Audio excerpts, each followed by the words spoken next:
What would you do if you were accused of a crime you didn't commit, but someone you loved did? Samantha Williams stood in the courtroom, her palms sweating and heart racing. The air was thick with tension as the judge's gavel came down with a deafening thud. The jury had just delivered their verdict, and her entire future hung in the balance. She couldn't believe it. She couldn't even fathom how she got here. But it wasn't just the shock of being convicted of a crime she didn't commit, it was the fact that she had decided to take the fall for her sister. Her twin sister, Jasmine. The person who had dragged her into this mess in the first place. The person who had committed the crime.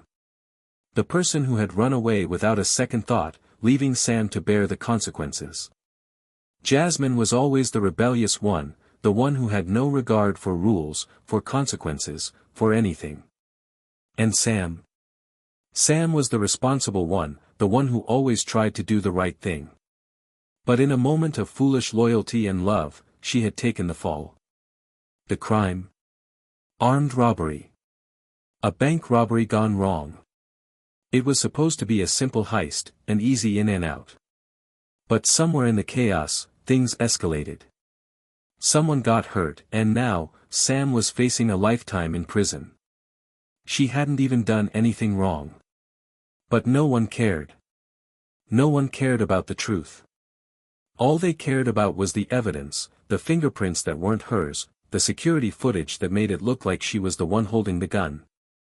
And to make it worse, Jasmine wasn't even there to testify for her. She was long gone, hiding from the law, while Sam's world was falling apart. As Sam walked back to the holding cell, her mind raced. Why had I done it? She asked herself over and over. Why did I take the blame?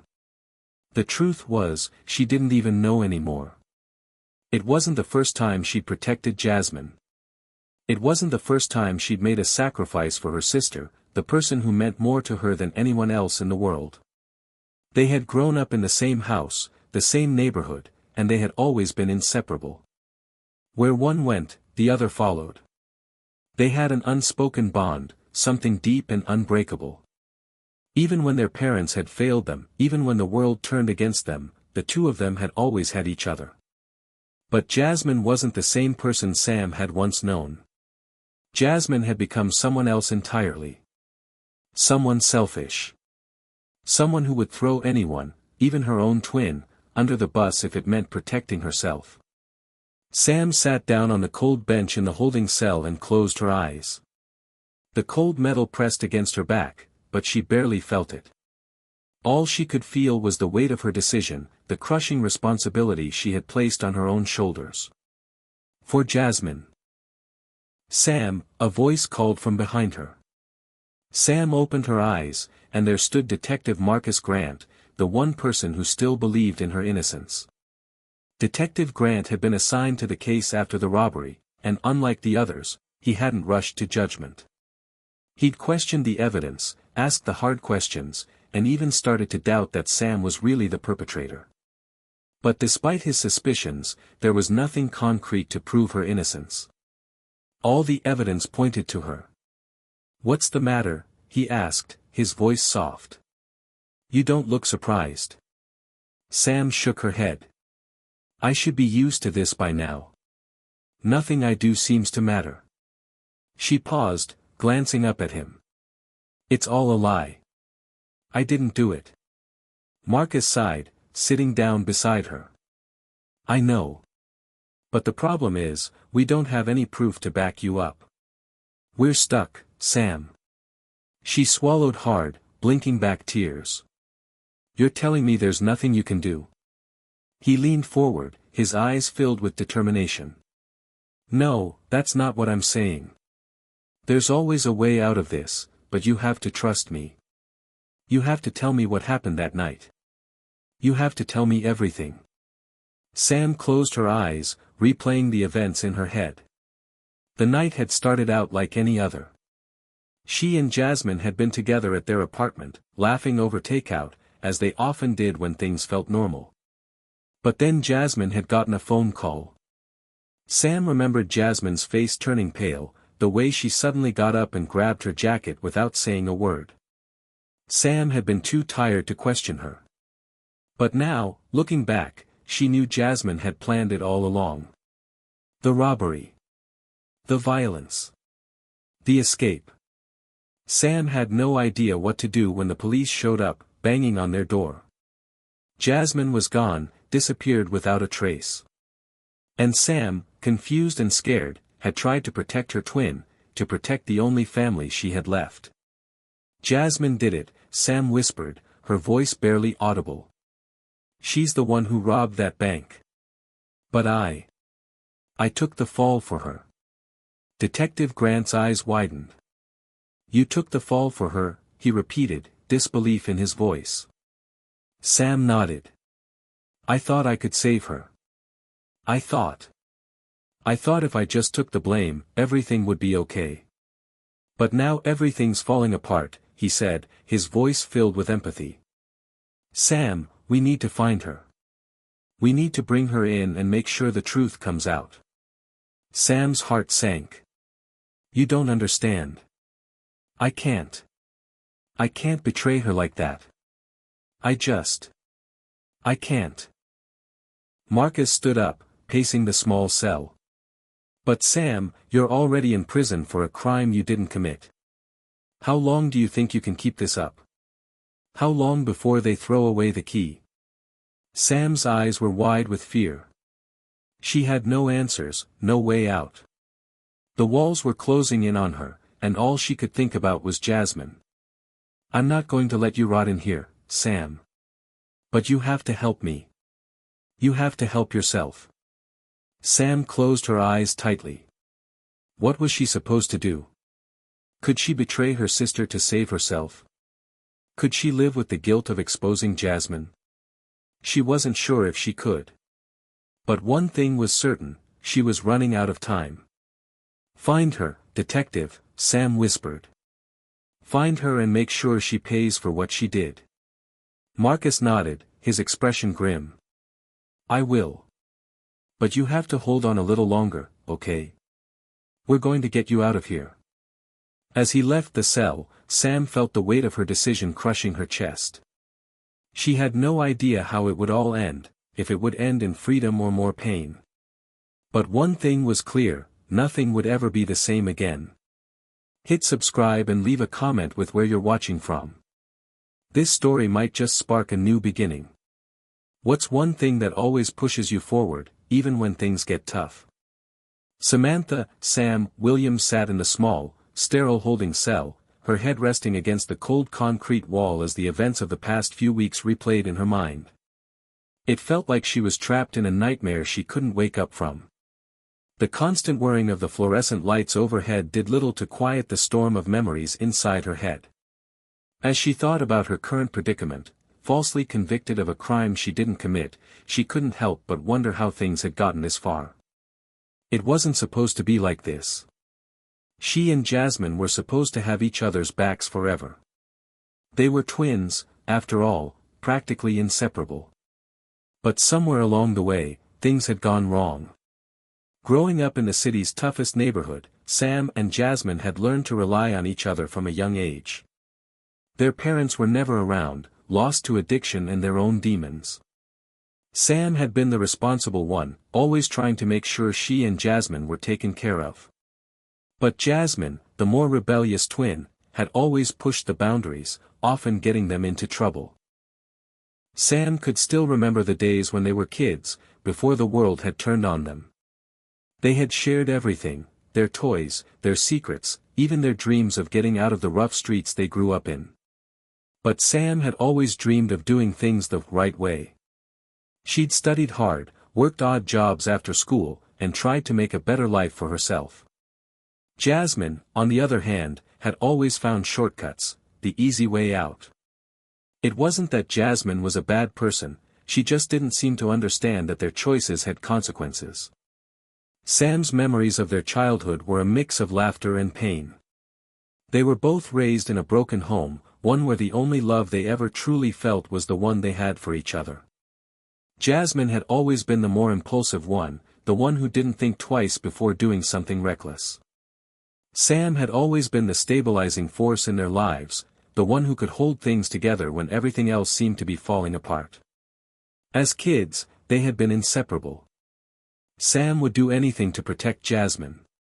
Even when their mother disappeared for days, or when their father came home drunk, Sam would be there to shield Jasmine from the chaos. She would make sure Jasmine stayed safe, that she didn't get involved in things that could hurt her. But Jasmine, as much as she loved Sam, had a way of pushing limits. She didn't care about rules, or right and wrong. All she cared about was freedom, and the thrill of it. Sam knew her sister had always been good at getting what she wanted, even if it meant bending or breaking the rules. While Sam worked hard at school, Jasmine found herself in trouble with the law more times than Sam could count. It wasn't that Jasmine was inherently a bad person. She just had a different perspective on life. To Jasmine, the world was a game, and the rules were meant to be bent. Sam could never understand that. She had always believed in doing things the right way, in playing by the rules. But Sam had always loved her sister, no matter what. She had always believed that one day, Jasmine would grow up and realize the value of hard work, of responsibility. Sam had hoped that, together, they could escape the streets and build a better future. But somewhere along the way, Jasmine had become someone Sam didn't recognize anymore. It wasn't long before their paths began to diverge. While Sam worked tirelessly to earn a scholarship and make something of herself, Jasmine dropped out of school and fell into the wrong crowd. She started running with a gang, getting involved in petty thefts and illegal activities. Sam tried to intervene, tried to show her sister that there was another way, but Jasmine didn't want to hear it. Sam knew that Jasmine was stubborn, but this was different.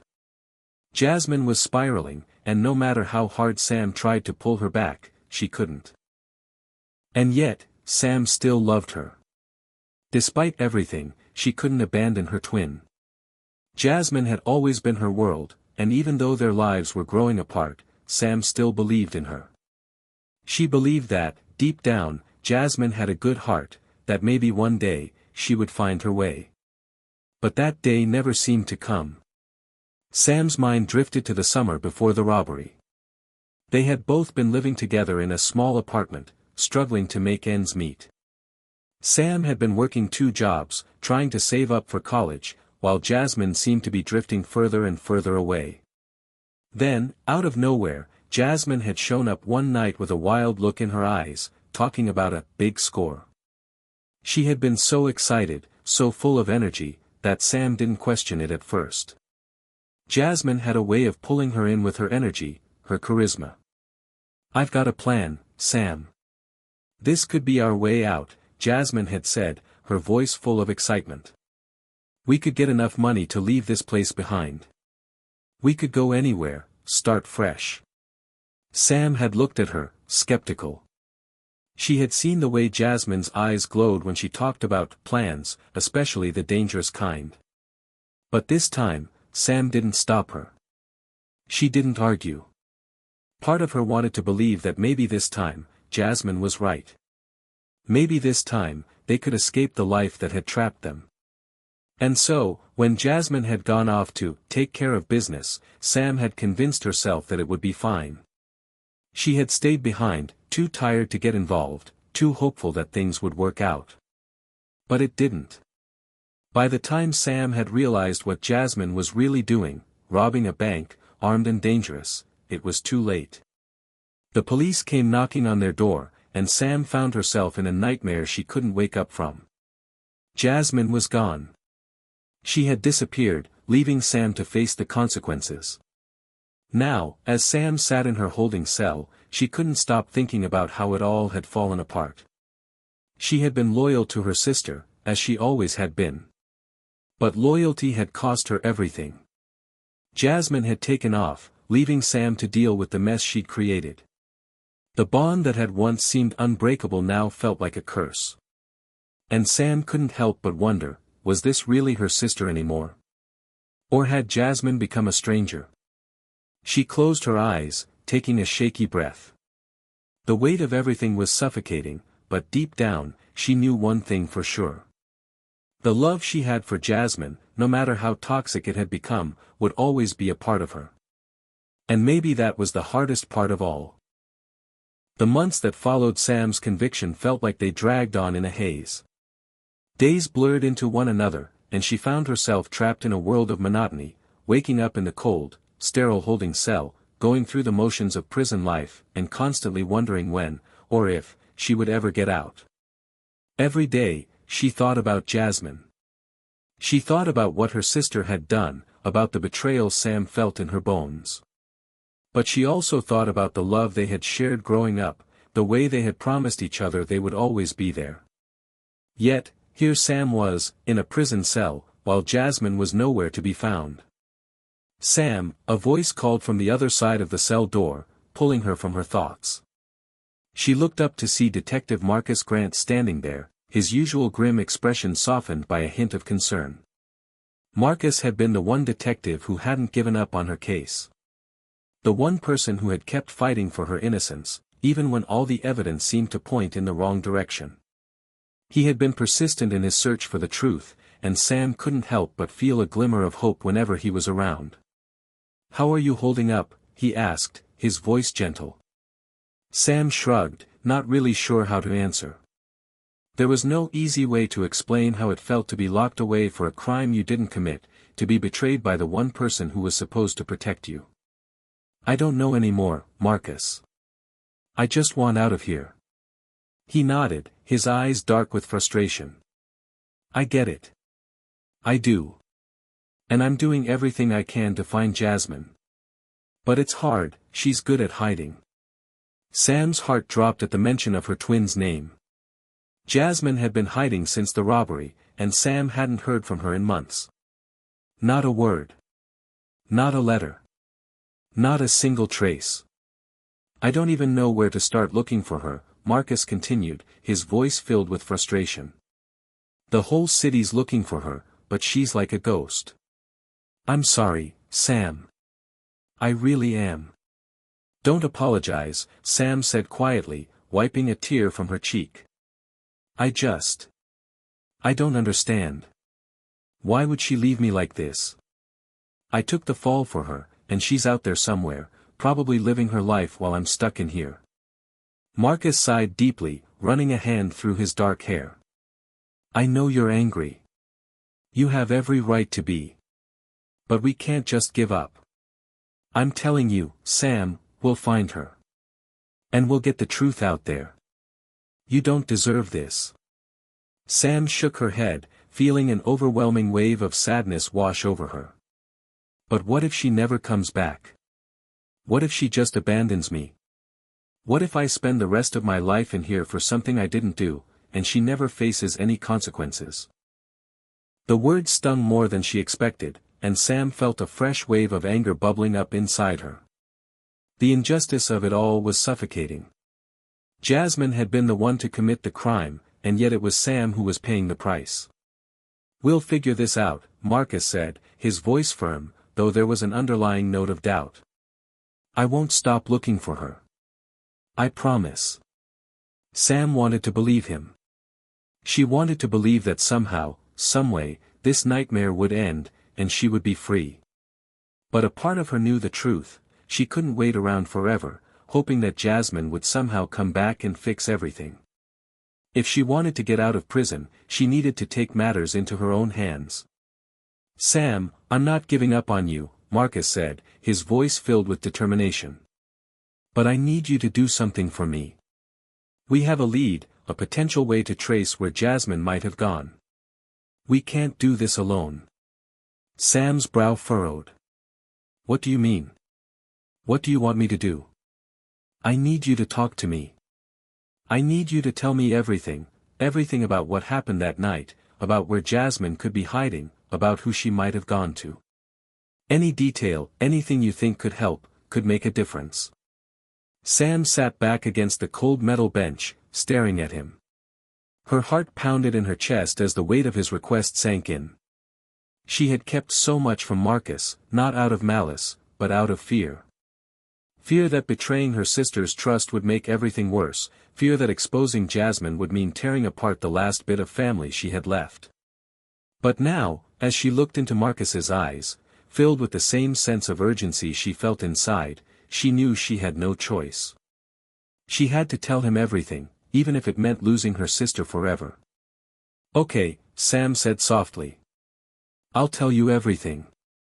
But you have to promise me one thing." Marcus raised an eyebrow, curiosity written across his face. "What's that?"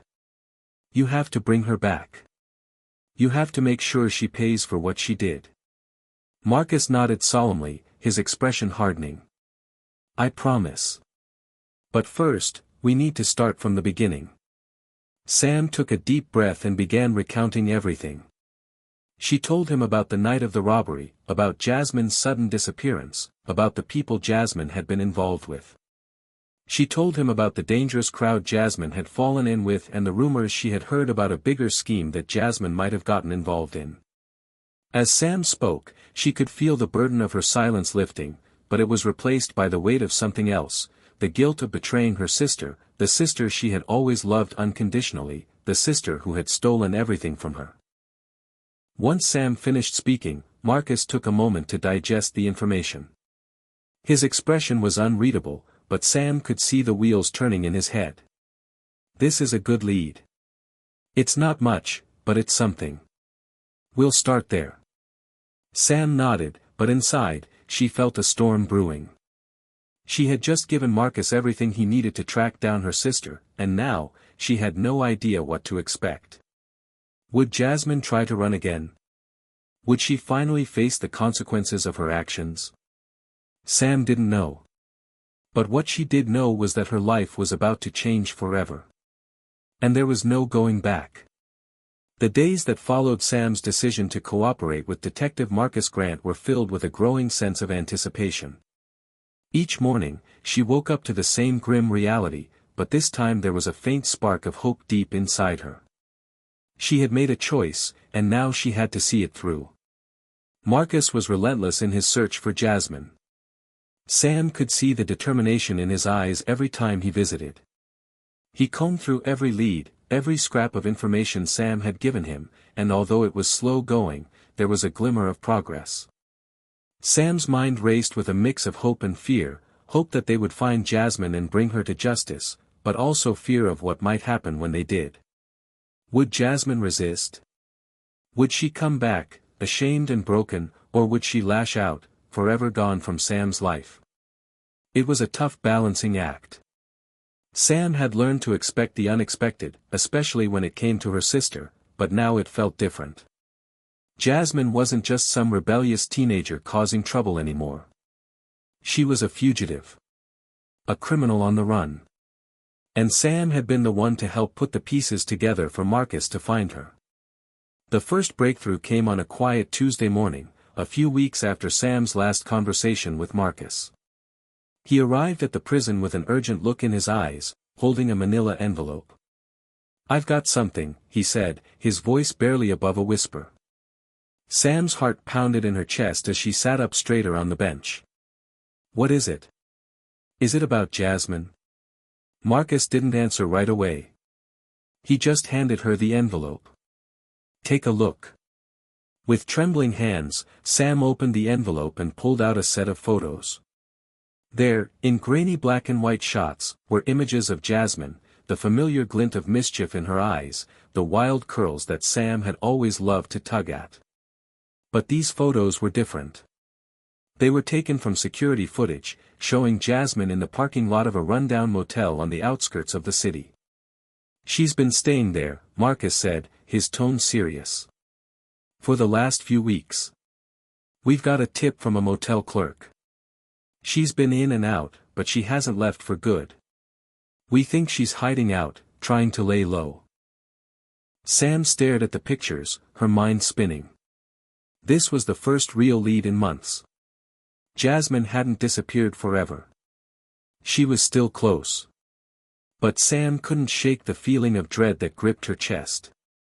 Jasmine was out there, and she was probably more dangerous than ever.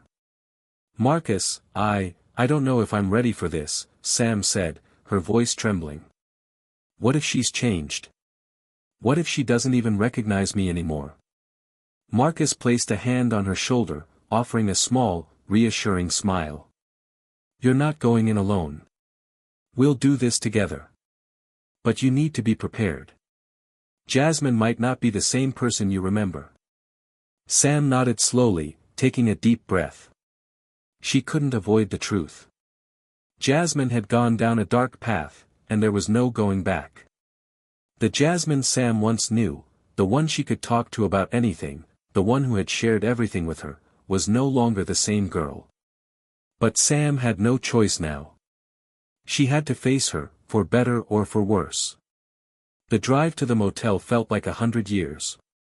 Sam sat in the passenger seat of Marcus's unmarked police car, her hands folded tightly in her lap, staring out the window as the city passed by in a blur. The closer they got to their destination, the more the fear inside her grew. What was she going to say to Jasmine? Was her sister even still the same person she remembered? Was she still the girl who used to laugh with Sam at night, sharing secrets under the stars? "Do you think she'll try to run again?" Sam asked, breaking the silence. Marcus's grip on the steering wheel tightened, and his eyes flicked to her briefly. "If she's still the same Jasmine, yeah. She's not one to face the music. She's been hiding for this long, who knows what she's willing to do to stay out of jail." Sam shivered at the thought. Jasmine wasn't a criminal by nature. She was impulsive, reckless, but Sam never thought she would be capable of something like this. And yet, here they were, chasing her down like a fugitive. Jasmine had made her choices, and Sam had no choice but to face them. When they finally arrived at the motel, the first thing Sam noticed was the heavy tension in the air. It was a run-down, seedy place, the kind of motel that attracted the wrong sort of people. A couple of junked cars sat in the parking lot, and the flickering neon sign overhead did little to brighten the dim space. Marcus pulled the car into a spot, his headlights illuminating the dilapidated exterior of the building. They sat there for a few moments in silence, the weight of the situation pressing down on both of them. Sam could feel the sweat forming on the back of her neck as she struggled to steady her breathing. This was it. They were about to face Jasmine, and she didn't know what would happen next.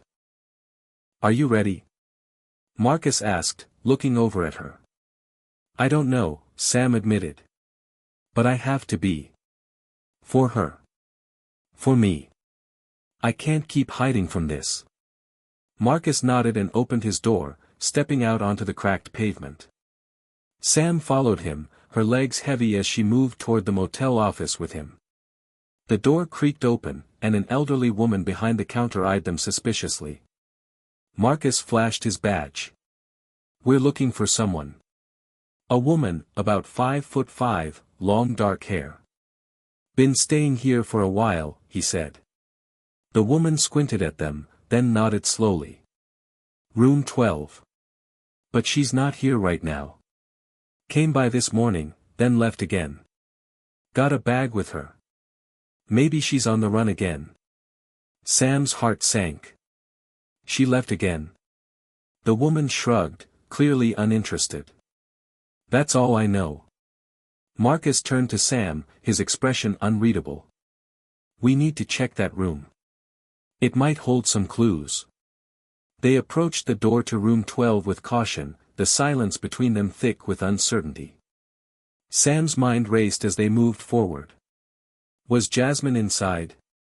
Or had she managed to slip away again? The door creaked as Marcus tried the handle, finding it unlocked. The room was empty, but it wasn't abandoned. A few personal items remained, a worn-out hoodie tossed carelessly on the bed, a half-drunk cup of coffee on the nightstand. It was a haunting reminder of just how close Sam had come to finding her sister. But there was something else.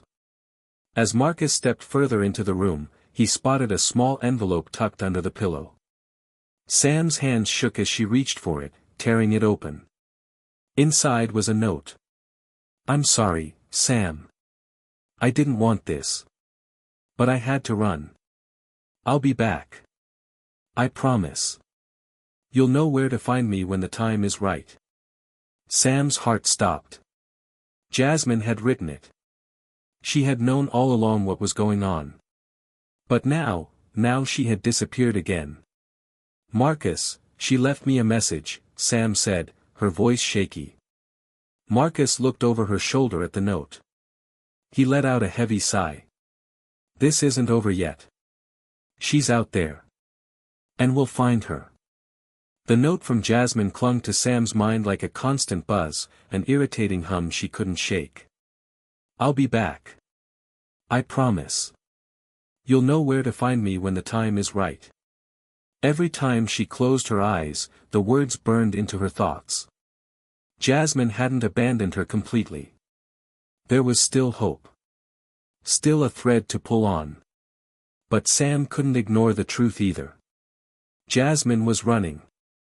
And there was a part of Sam that wondered if her sister would ever come back, or if she was simply too far gone. Could Jasmine still be saved? Or had the girl she once knew become someone else, someone who didn't care about family, about loyalty, about love? Sam. Marcus's voice pulled her from her spiraling thoughts. She realized she had been standing in the motel room, staring at the note for far too long. "Sorry," Sam said quickly, folding the note in half and stuffing it into the back pocket of her jeans. "What now?"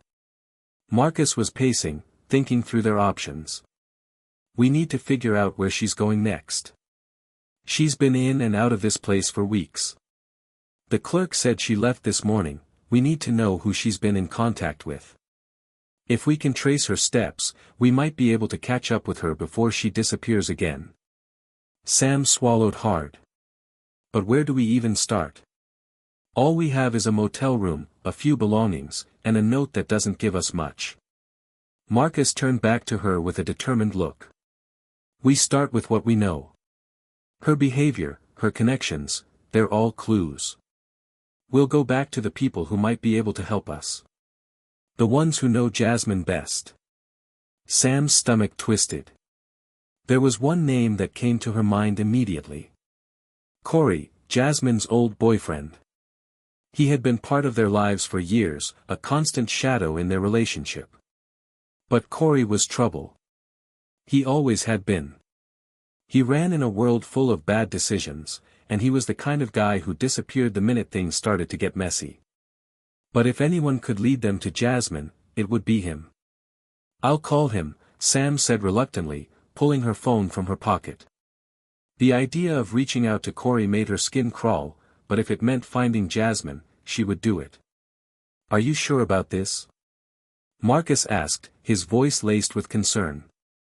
"Corey's trouble, Sam. I don't want you getting too close to him." "I don't have a choice," Sam snapped, the frustration bubbling to the surface.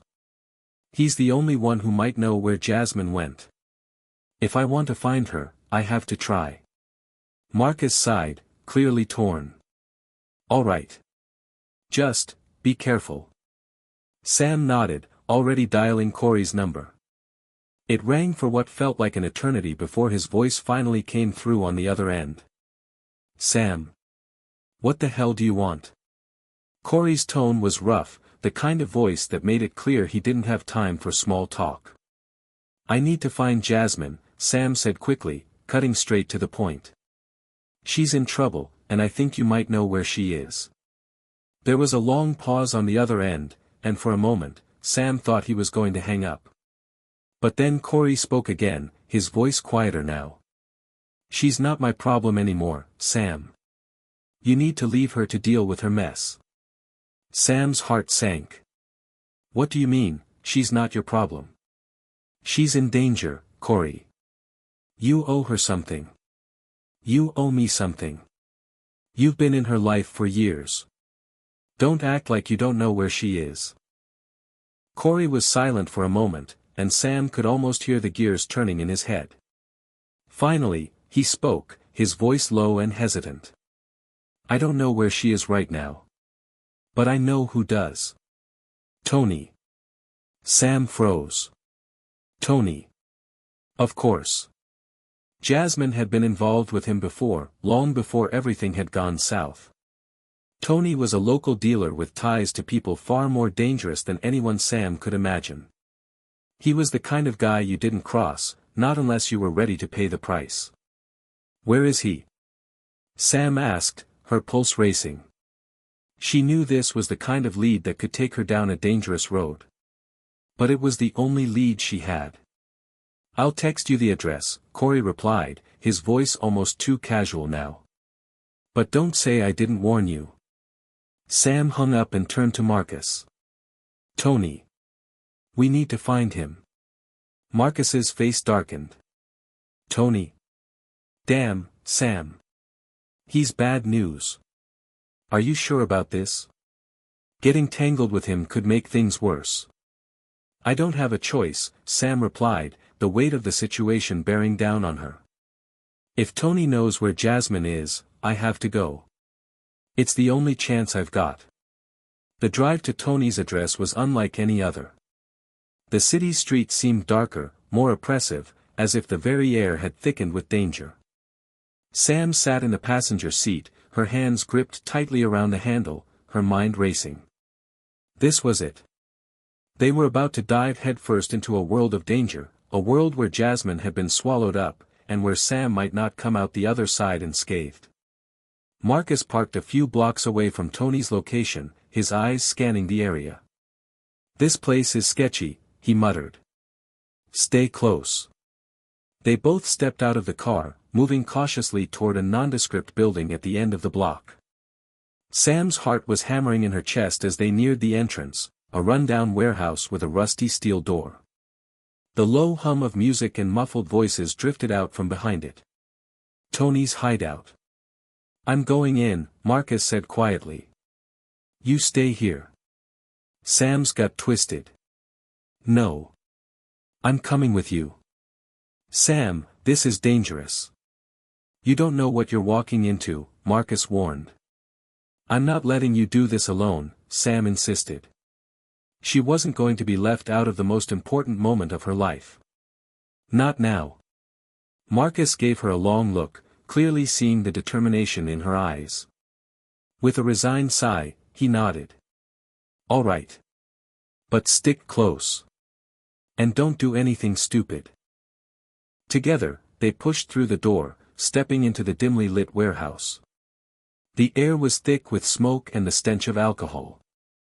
The rough crowd inside barely glanced at them as they made their way toward the back, where Tony was known to hold court.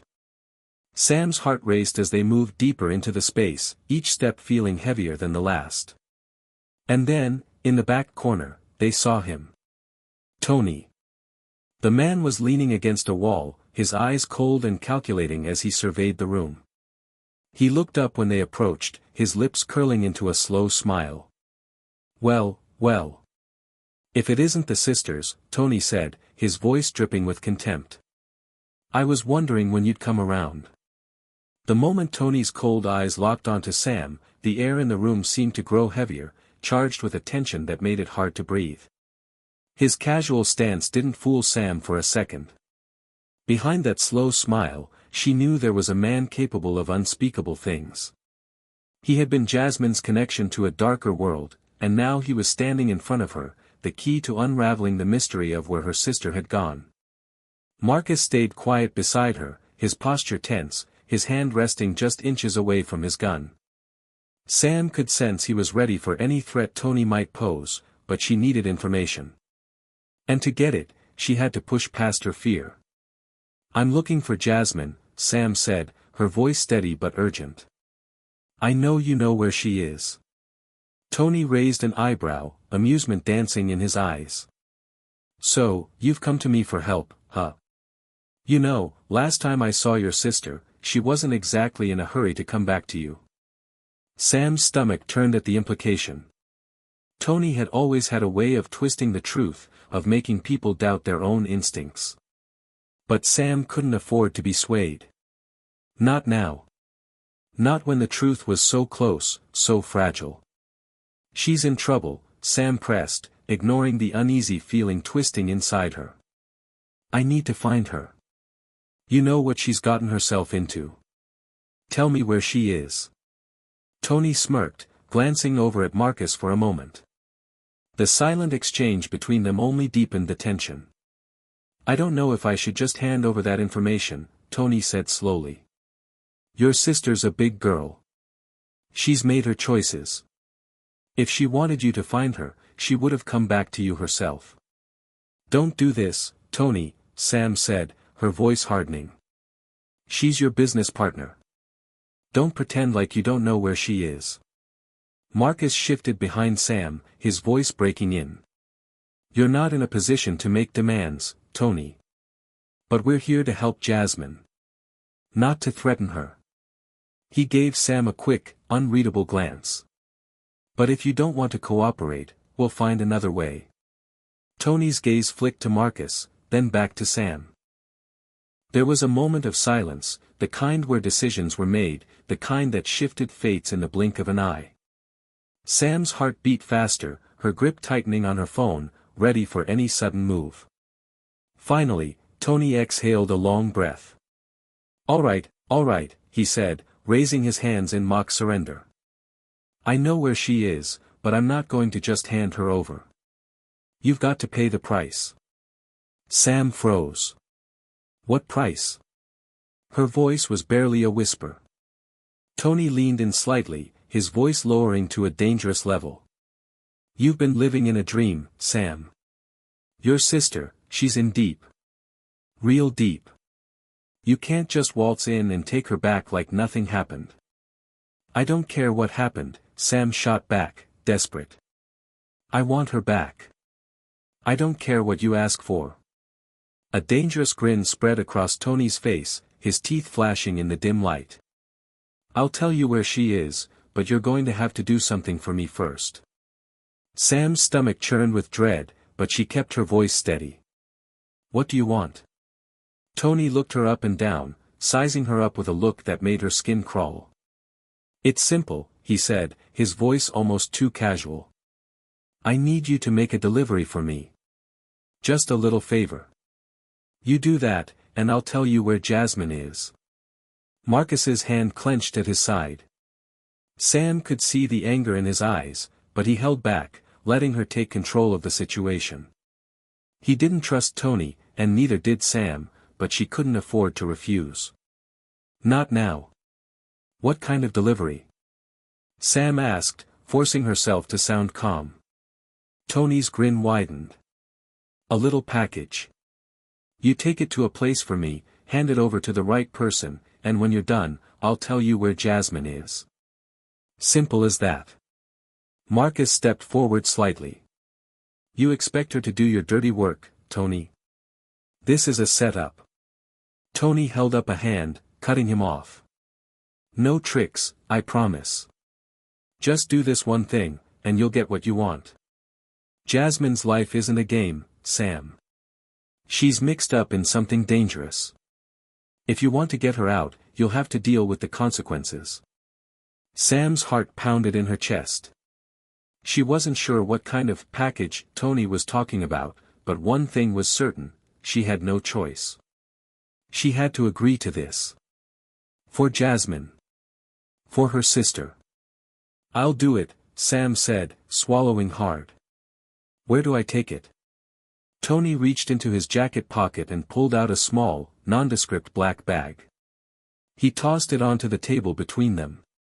Take it to a guy named Nico. He'll be waiting for you at the corner of 5th and Maple, down by the old pawn shop. He's got the rest of the information you need. Sam nodded, swallowing her nerves. And Jasmine? After I do this, you'll tell me where she is? Tony leaned back, giving a lazy shrug. That's the deal, Sam. But don't take too long. Time's running out for your sister. The ride to the corner of 5th and Maple was torturously quiet. Sam couldn't help but replay the conversation over and over again in her head. She was about to make a dangerous deal with someone who thrived on chaos. But she couldn't afford to think too much. Every second counted. Marcus drove them through the dimly lit streets, and the closer they got to the location, the more Sam could feel the tension mounting. There was something off about all of this. Tony had made it clear that Jasmine was in over her head, and that they weren't just up against a couple of small-time criminals. Whoever Nico was, he was part of a much bigger network. Marcus parked a few blocks away from the pawn shop. He turned to Sam, his expression grim. "I don't like this, Sam. But I'm not going to let you do this alone. If something goes wrong, we'll be ready." Sam nodded, her breath shaky. "Thanks. But I have to do this. For Jasmine." They got out of the car and started walking toward the corner. The streets were eerily quiet, the only sound the distant hum of traffic. As they turned the corner onto Maple, Sam's eyes immediately locked onto a shadowy figure standing near the entrance to the pawn shop. The man was tall, his face obscured by the hood of his jacket, but Sam had a feeling it was Nico. "This is it," Sam whispered to Marcus, her voice tight. Marcus gave a small nod. "Stay close." Sam took a deep breath and walked toward the figure. As she approached, the man's head lifted, and their eyes met. He didn't smile or greet them, he simply held out his hand. "You got the package?" Nico's voice was low and steady. Sam hesitated for a split second, then handed him the black bag. "Here. Tony sent me." Nico didn't waste any time. He took the bag and nodded. "You've done your part. Now, as promised, Tony didn't send you here just for fun." He pulled out a small envelope from his jacket pocket and handed it to Sam. She took it, her hands trembling slightly as she opened it. Inside was a single slip of paper with an address scrawled in hurried handwriting. "Is this where Jasmine is?" Sam asked, her heart pounding. Nico nodded. "That's where she's been hiding. You'd better hurry." Sam felt a wave of relief wash over her, but it was quickly replaced by a sharp, burning fear. She had the address. But what was waiting for her there? The address that Nico had handed Sam burned in her palm like a searing brand. She had the information she'd been chasing for so long, but now that she was so close to finding her sister, the reality of what was to come felt more terrifying than anything she had imagined. The pieces of the puzzle were falling into place, but each new discovery only revealed darker and more dangerous connections. "Stay sharp," Marcus said, his voice cutting through Sam's swirling thoughts. "I don't trust this. We don't know what's waiting for us when we get there." Sam nodded, clutching the small envelope with the address tighter. The anticipation mixed with dread in her stomach, a knot she couldn't shake. As they walked back to the car, the quietness of the streets seemed to close in on them. The lights flickered overhead, casting long shadows that made the world feel eerily empty. They didn't speak much during the drive. The steady hum of the engine was the only sound that filled the space between them. Sam kept staring at the address, memorizing the street name, the number.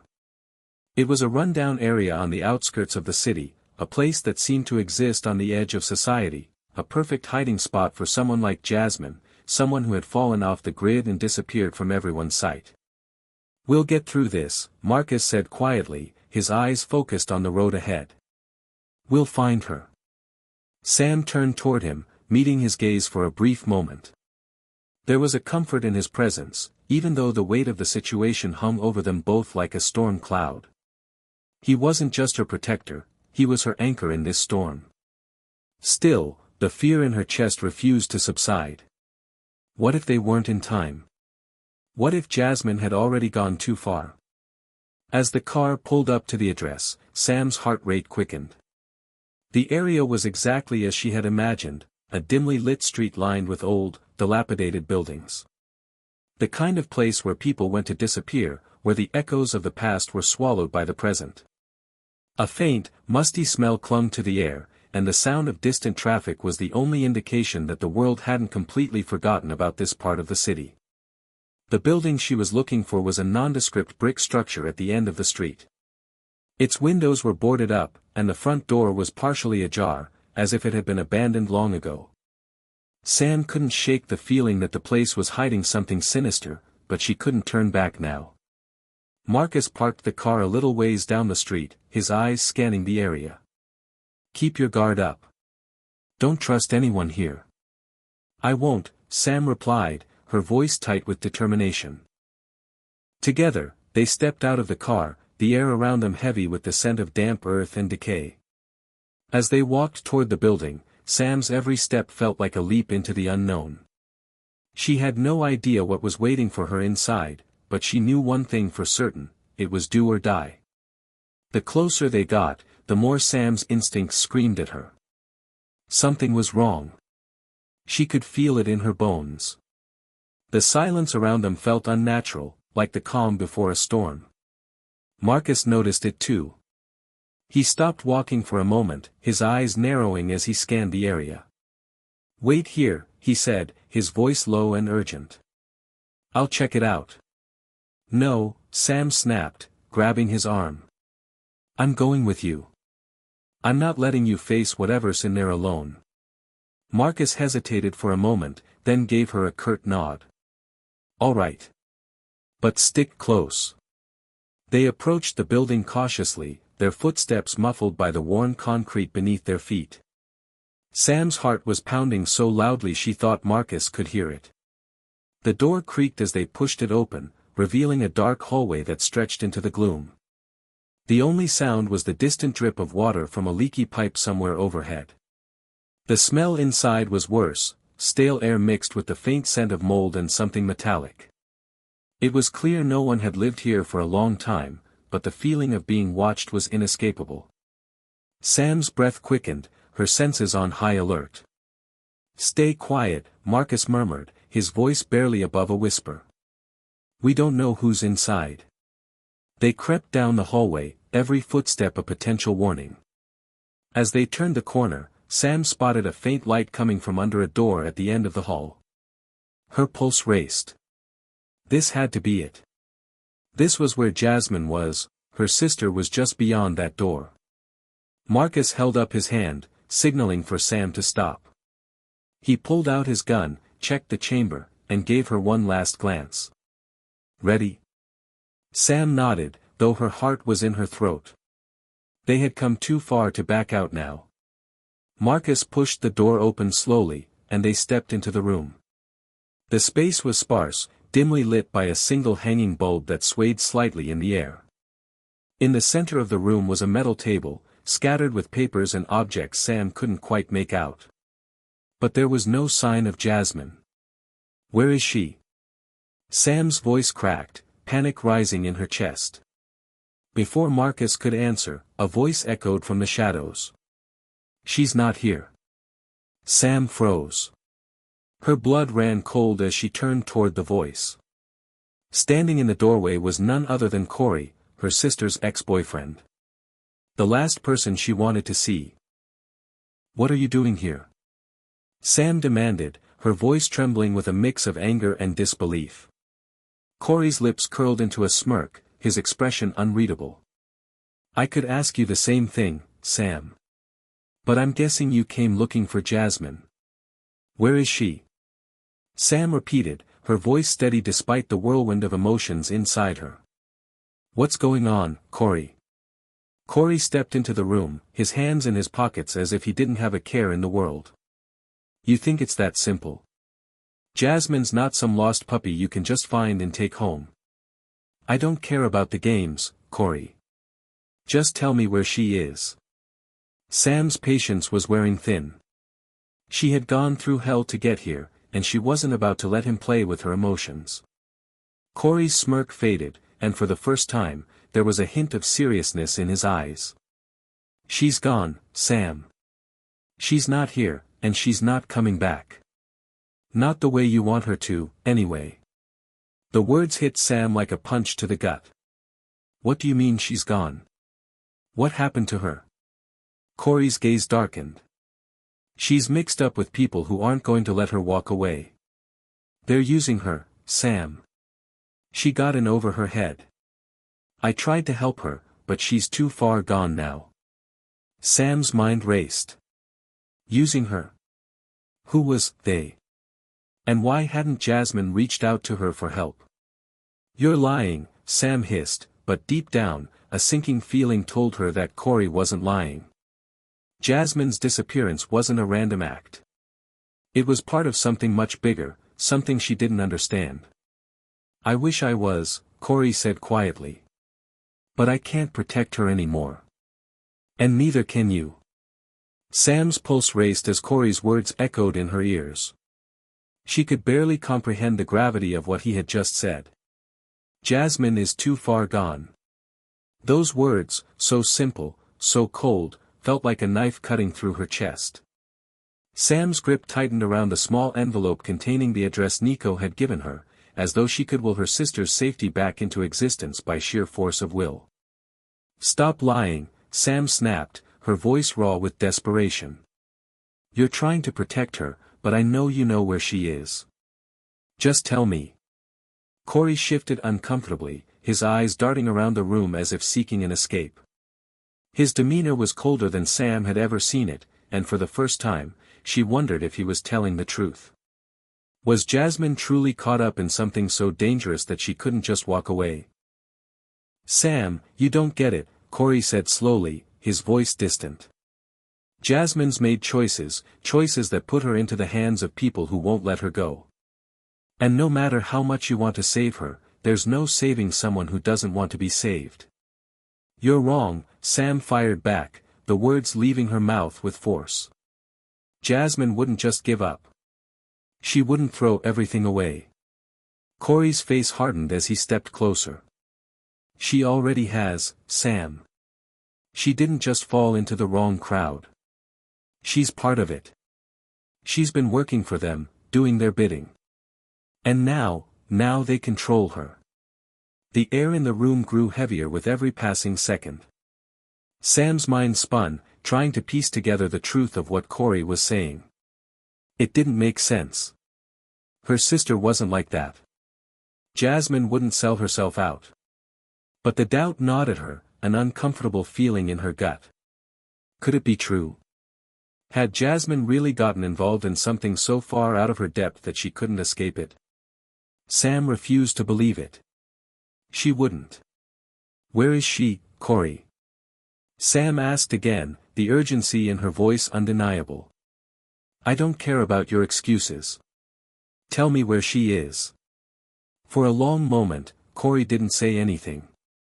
He just stared at her, as if weighing something in his mind. Then, slowly, he sighed.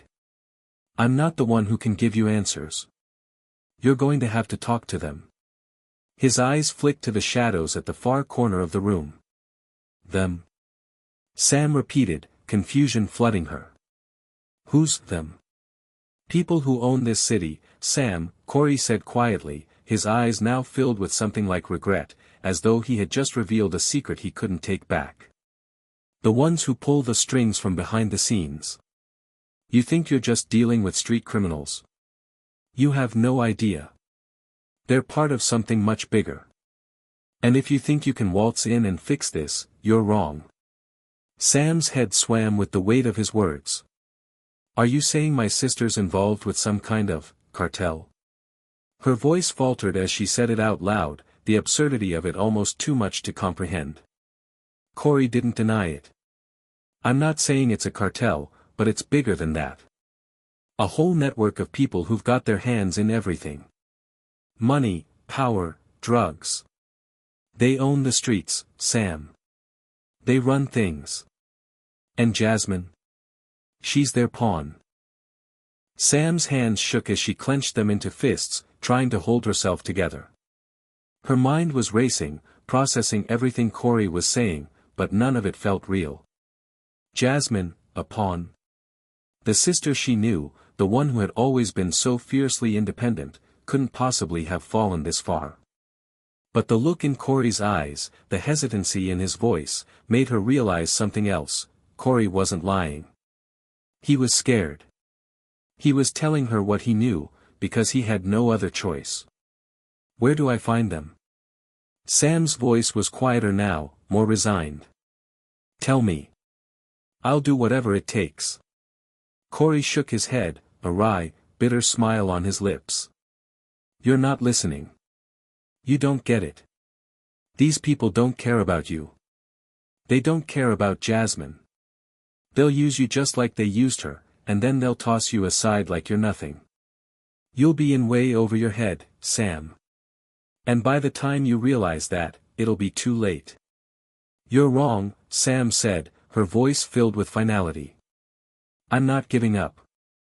Not on Jasmine. I'll find her, Corey. And when I do, I'll bring her home. Corey's expression softened for a split second, a flicker of regret crossing his face. But just as quickly, it disappeared, replaced by the hardened mask he had been wearing all along. You're making a huge mistake, he said quietly, his voice almost a whisper. But I'm not going to stop you. He stepped back, pulling something from his pocket. It was a small, crumpled piece of paper. Take this. It's the name of a guy who might be able to help you. But don't expect him to give you anything easy. He's just like the rest of them. Sam took the paper, barely looking at it. She was too focused on the task at hand, on the single mission that had consumed her mind since the moment her sister disappeared, find Jasmine. Without saying another word, Sam turned and walked out of the room. Marcus was waiting for her, his face serious. He hadn't heard much of the conversation, but he could read the tension in her posture. What did he say? Marcus asked, his voice low. He's telling the truth, Sam replied, though she wasn't sure she believed it herself.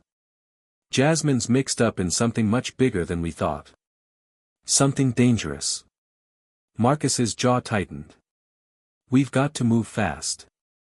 I don't care what's waiting for us. We'll get her back. Sam nodded, determined. Her heart was heavy, but it was also burning with an urgency she had never felt before. She couldn't lose Jasmine. Not like this. The drive to the address Corey had given her was filled with silence, broken only by the soft hum of the engine and the occasional sound of tires against the road. Sam's mind raced, running through everything she had just learned. The sheer weight of what lay ahead felt almost suffocating. The building they arrived at was tucked away in a part of the city that Sam hadn't ventured to before. It was a secluded warehouse, abandoned-looking, with rusted metal doors and boarded-up windows. There was no sign of life, no indication of any activity. Marcus parked a little further down the street, and they got out of the car, their footsteps echoing in the stillness. Sam's heart pounded in her chest as they approached the building. This is it, Sam said, her voice barely above a whisper. This is where they're hiding Jasmine. Marcus looked at her, his expression unreadable. Whatever happens next, we're in this together. You're not going through this alone. Sam nodded, swallowing the lump in her throat. This was it. There was no turning back now. As they reached the front door, it swung open unexpectedly, revealing a tall man with a grim expression. He looked like he had been waiting for them, and Sam's stomach dropped. Come in, he said flatly. You're expected. The door creaked as it swung open, and Sam's breath caught in her throat. The man standing there was tall, broad-shouldered, and wore a cold expression that sent a chill down her spine. His eyes were dark and unreadable, as though he had seen too much of the world to still feel anything. He stepped aside, motioning for Sam and Marcus to enter. Come in, he said, his voice low and gravelly. You're expected. Sam hesitated for only a moment before stepping inside. The room beyond was dimly lit, with shadows clinging to every corner. The air was thick with the scent of dust and something metallic, like blood. The space was an industrial wasteland, old machinery lining the walls, abandoned crates stacked haphazardly in the corners. The flickering lights overhead cast eerie shadows across the floor, making it hard to tell whether the building had once been a factory, a warehouse, or something else entirely. Sam couldn't shake the feeling that she had just stepped into a world she didn't belong in, a world that had no place for someone like her. The man closed the door behind them, the sound of it locking with an unsettling finality. He didn't offer them a seat or any kind of hospitality. Instead, he simply motioned to the far side of the room, where another figure was standing with his back to them. This person, too, was a stranger, someone Sam had never seen before. The figure turned slowly, revealing a lean face, sharp features, and cold, calculating eyes. His gaze immediately locked with Sam's, and there was no warmth, no recognition, just a chilling indifference. Who are you? Sam demanded, her voice steady despite the unease crawling under her skin. The man didn't answer immediately. He merely regarded her for a moment, his eyes scanning her from head to toe, as if evaluating her worth or assessing the threat she posed. After what felt like an eternity, he spoke. "You're here for your sister," he said, his voice like steel. "I know why you're here. But I'll tell you this now, there's no easy way out of this." Sam's heart skipped a beat. This was it, the moment she had been preparing for, the moment she had been racing toward since the day Jasmine disappeared. "Where is she?" Sam's voice was sharp, demanding. She couldn't afford to waste any more time on cryptic answers. The man raised a single eyebrow, as if amused by her impatience. "We know where she is. But you'll have to do something for us first." A tight knot of anger twisted in Sam's chest. "I'm not here to make deals. I'm here to get my sister." The man nodded slowly, almost as if he had anticipated her reaction. "I'm afraid that's not how things work around here. You want your sister? Then you'll have to play by our rules." Sam's fists clenched at her sides. "And what exactly are your rules?" He didn't answer immediately. Instead, he motioned for the large man who had let them in to step forward. The man approached slowly, his hands in his pockets, exuding a sense of menace that made Sam's heart pound harder in her chest. "Take a seat," the man said calmly, his eyes still locked on Sam. "This will be much easier for you if you just listen." Sam refused to sit. She wasn't here to negotiate. She wasn't here to play their games. "I'll stand, thanks. Now, tell me what I have to do to get Jasmine." The man's eyes flicked to Marcus, then back to Sam. There was a glint of something in his gaze, amusement, perhaps, or maybe disdain. But he didn't seem surprised by Sam's defiance. "You're in a dangerous place, little girl," he said, his voice suddenly laced with a cold threat. "You think you can just walk in here, demand answers, and leave with your sister? It doesn't work like that. People who think they can take on the world end up crushed under it. Do you want that for your sister?" Sam's throat tightened, the fear threatening to choke her, but she pushed it down. She couldn't afford fear. Not now. Not when Jasmine needed her. "Tell me what I have to do," Sam said again, her voice harder this time. "Or I'll leave and burn this whole place to the ground." The man didn't flinch.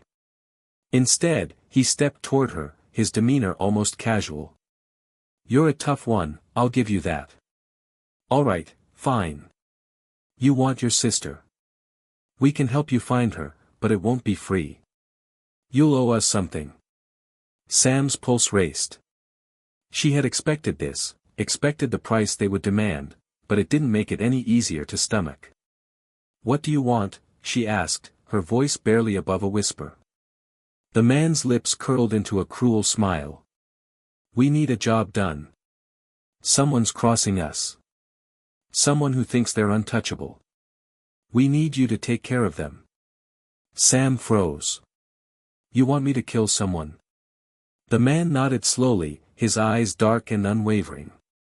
"That's the deal. Do this, and we'll give you the information you need to find your sister." Sam's mind raced. She couldn't let herself be swayed. She couldn't compromise her morals just to get Jasmine back. But as the reality of her situation sank in, she realized just how deep into this world she was. There were no easy answers. There were no clean breaks. If she wanted to find Jasmine, she might have to do things she never thought herself capable of. For a moment, she glanced at Marcus, searching for some sign that he had an answer, some way out of this hellhole. But Marcus's face was grim. He didn't have an answer, either. "Not yet. I don't know who you think I am," Sam said, her voice shaking slightly, "but I'm not some hired gun. I'm not a killer." The man chuckled, a low, mocking sound. "Oh, you will be. Or you'll get yourself killed trying." Sam's mind spun. Her entire body screamed at her to walk away, to turn around and never look back. But she couldn't. She couldn't leave without Jasmine. "You'll have to do it, Sam," Marcus said quietly, his eyes meeting hers. "You said you'd do anything to get her back. This is the price." Sam swallowed hard. She was standing at the edge of something far darker than she could have ever imagined. The road ahead was treacherous, and she had no way of knowing if she could come out of it the same person she had been when she started. But there was no going back. Not now. "I'll do it," Sam said finally, her voice steady but hollow. "I'll do whatever it takes." The man's smile widened. "Good. We'll be in touch." The cold, industrial air of the warehouse still lingered as Sam and Marcus stepped back into the dimly lit streets, their footsteps echoing in the empty space. The deal had been made, and now they were on their way to fulfill it. But despite the urgency gnawing at her, Sam felt something deeper creeping in, dread. She had agreed to take someone's life.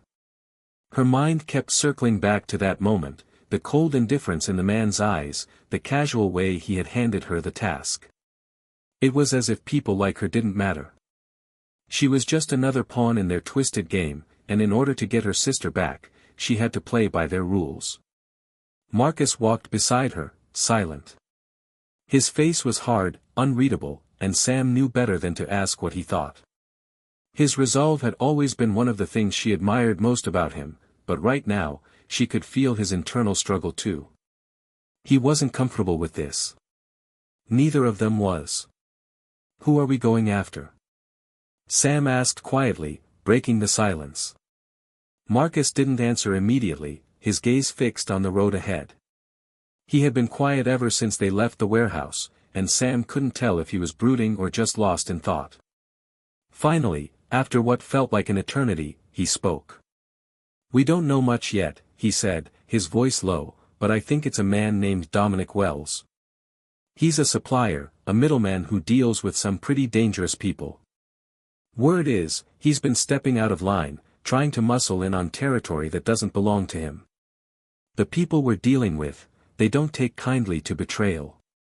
And apparently, Wells thinks he's untouchable." Sam's heart dropped at the mention of the name.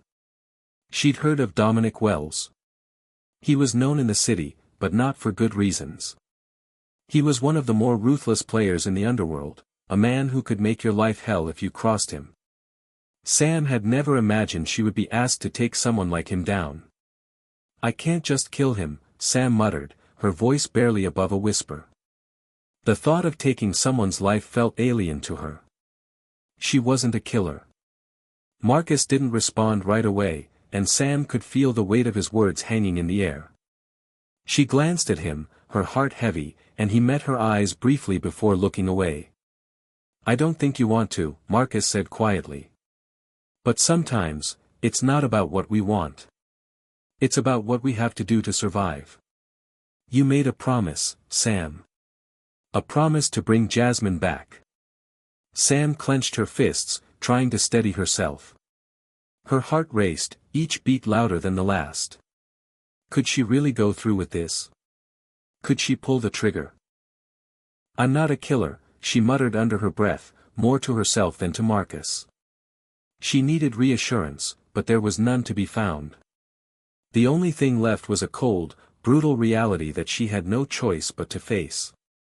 They arrived at an inconspicuous building on the outskirts of town, a rundown office tucked between two larger buildings. The building didn't stand out, which was probably the point. The less attention, the better. Sam's pulse quickened as they approached the entrance. Marcus turned to her. "We stick to the plan. We find Wells, get the job done, and then we leave. Quick and clean. Nothing complicated." "Clean," Sam repeated, the word tasting bitter in her mouth. It seemed impossible. There was no way this could be clean. The door creaked open as they entered the building. Inside, the space was poorly lit, with peeling wallpaper and stale air. The floor was littered with dust, as though it hadn't been swept in years. A woman sat behind a desk in the far corner, her eyes hard as she looked up at them.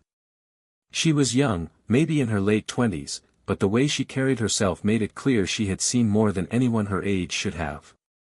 "Sam," she said, her voice cold. "Marcus. You're here for Wells, right?" Sam nodded, her throat tight.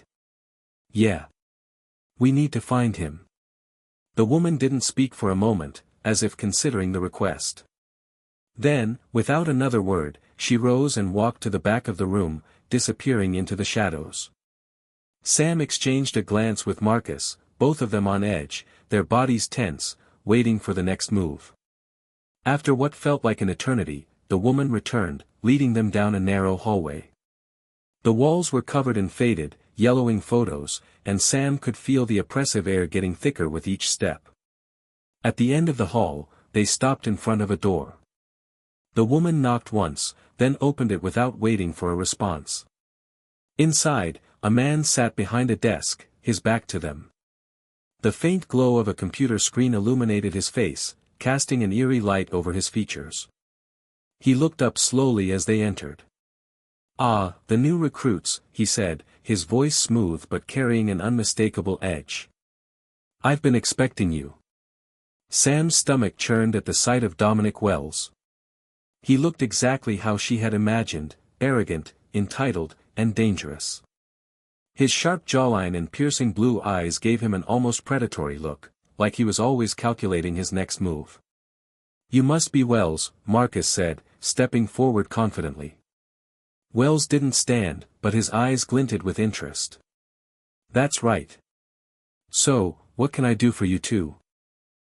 Sam's nerves were on fire, her body ready to spring into action, but she held her ground.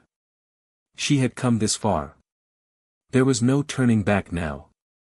"We're here for the job," Marcus said, his tone steady. "You know what we came for." Wells leaned back in his chair, his fingers tapping against the surface of his desk. "Oh, I know what you're here for.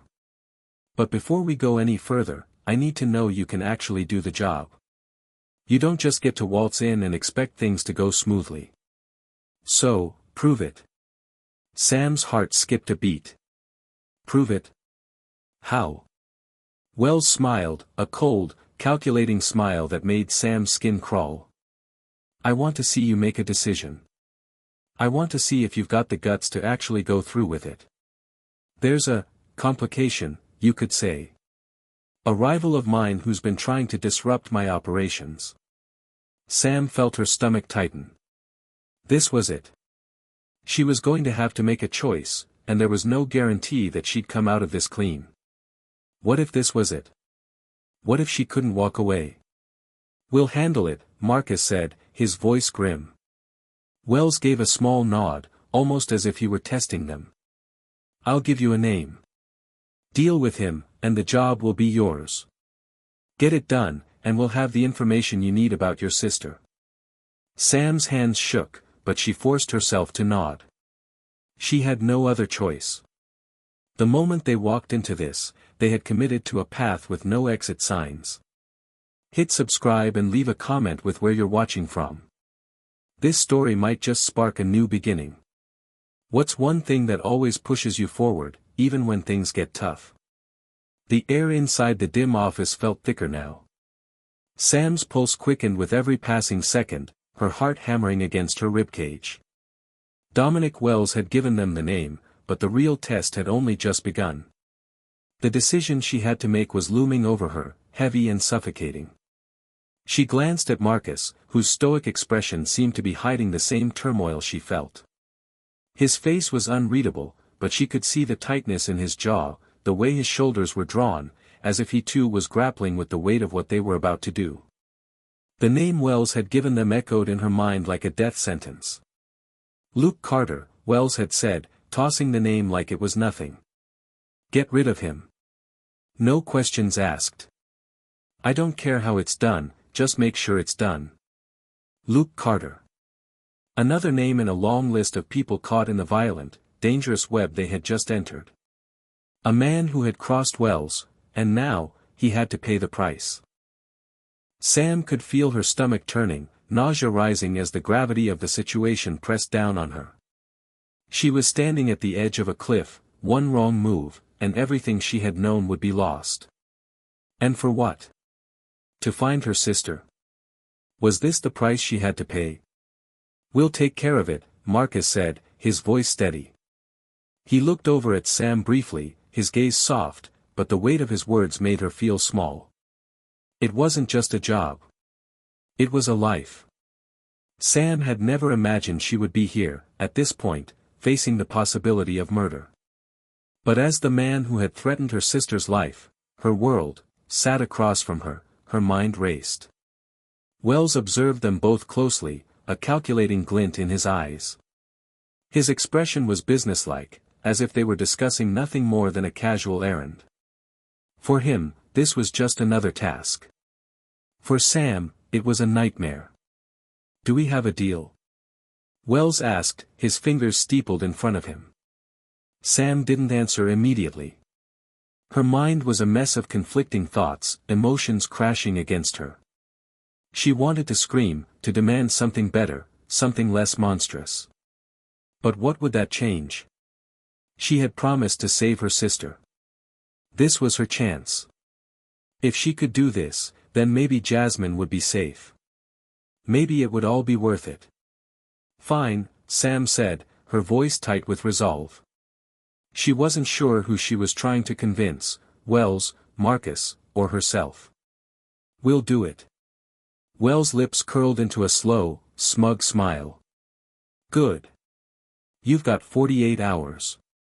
With that, he turned his attention back to his computer, dismissing them as if they were nothing more than a fleeting inconvenience. Sam stood there for a moment longer, her heart still racing, before Marcus placed a firm hand on her shoulder. "Let's go," he said softly.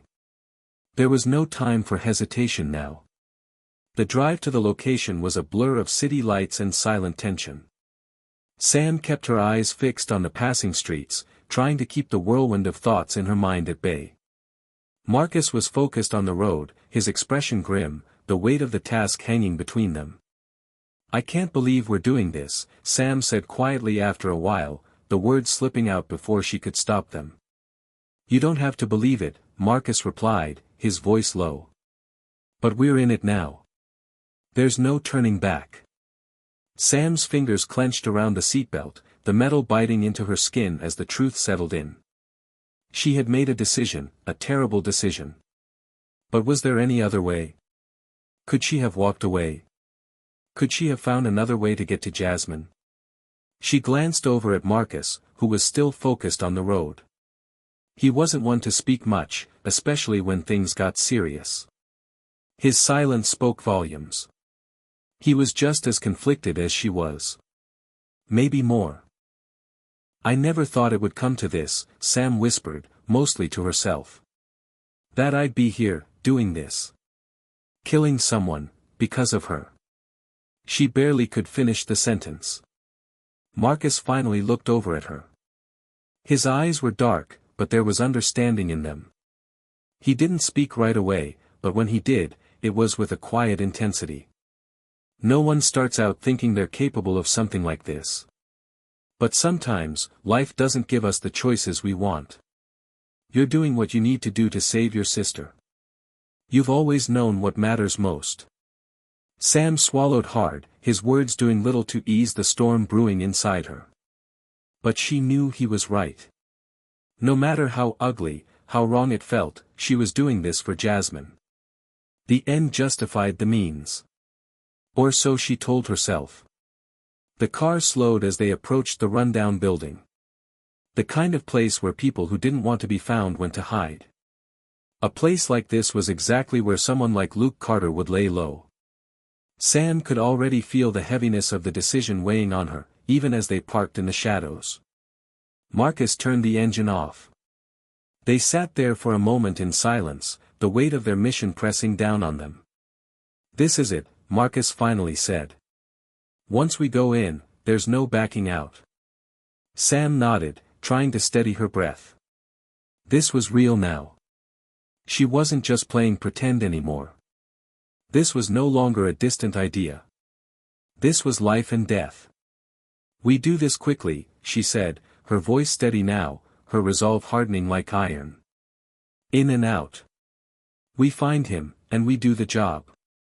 Marcus didn't argue. He simply nodded and opened his door, the sound of it breaking the silence that had surrounded them. They walked toward the building, their steps synchronized, each of them caught in their own thoughts. Sam's heart pounded louder with every step she took, but she knew there was no turning back. She had made her choice. Now, she had to live with it. Inside, the building was eerily quiet. The air was thick with the smell of mildew, and the walls were coated with grime. The faint glow of a single bulb flickered overhead, casting long, jagged shadows along the cracked concrete floors. Sam's eyes scanned the surroundings, her breath shallow. "Stay close," Marcus murmured, his voice barely audible in the oppressive silence. They moved carefully, every step measured. They knew what they had come here for. They knew what needed to be done. In the back of the building, behind a thick metal door, they found him. Luke Carter. His figure was slumped in a chair, his face half hidden by the shadows. He looked up slowly as they approached, his eyes narrowing with suspicion. "What the hell do you want?" he grumbled, his voice thick with annoyance.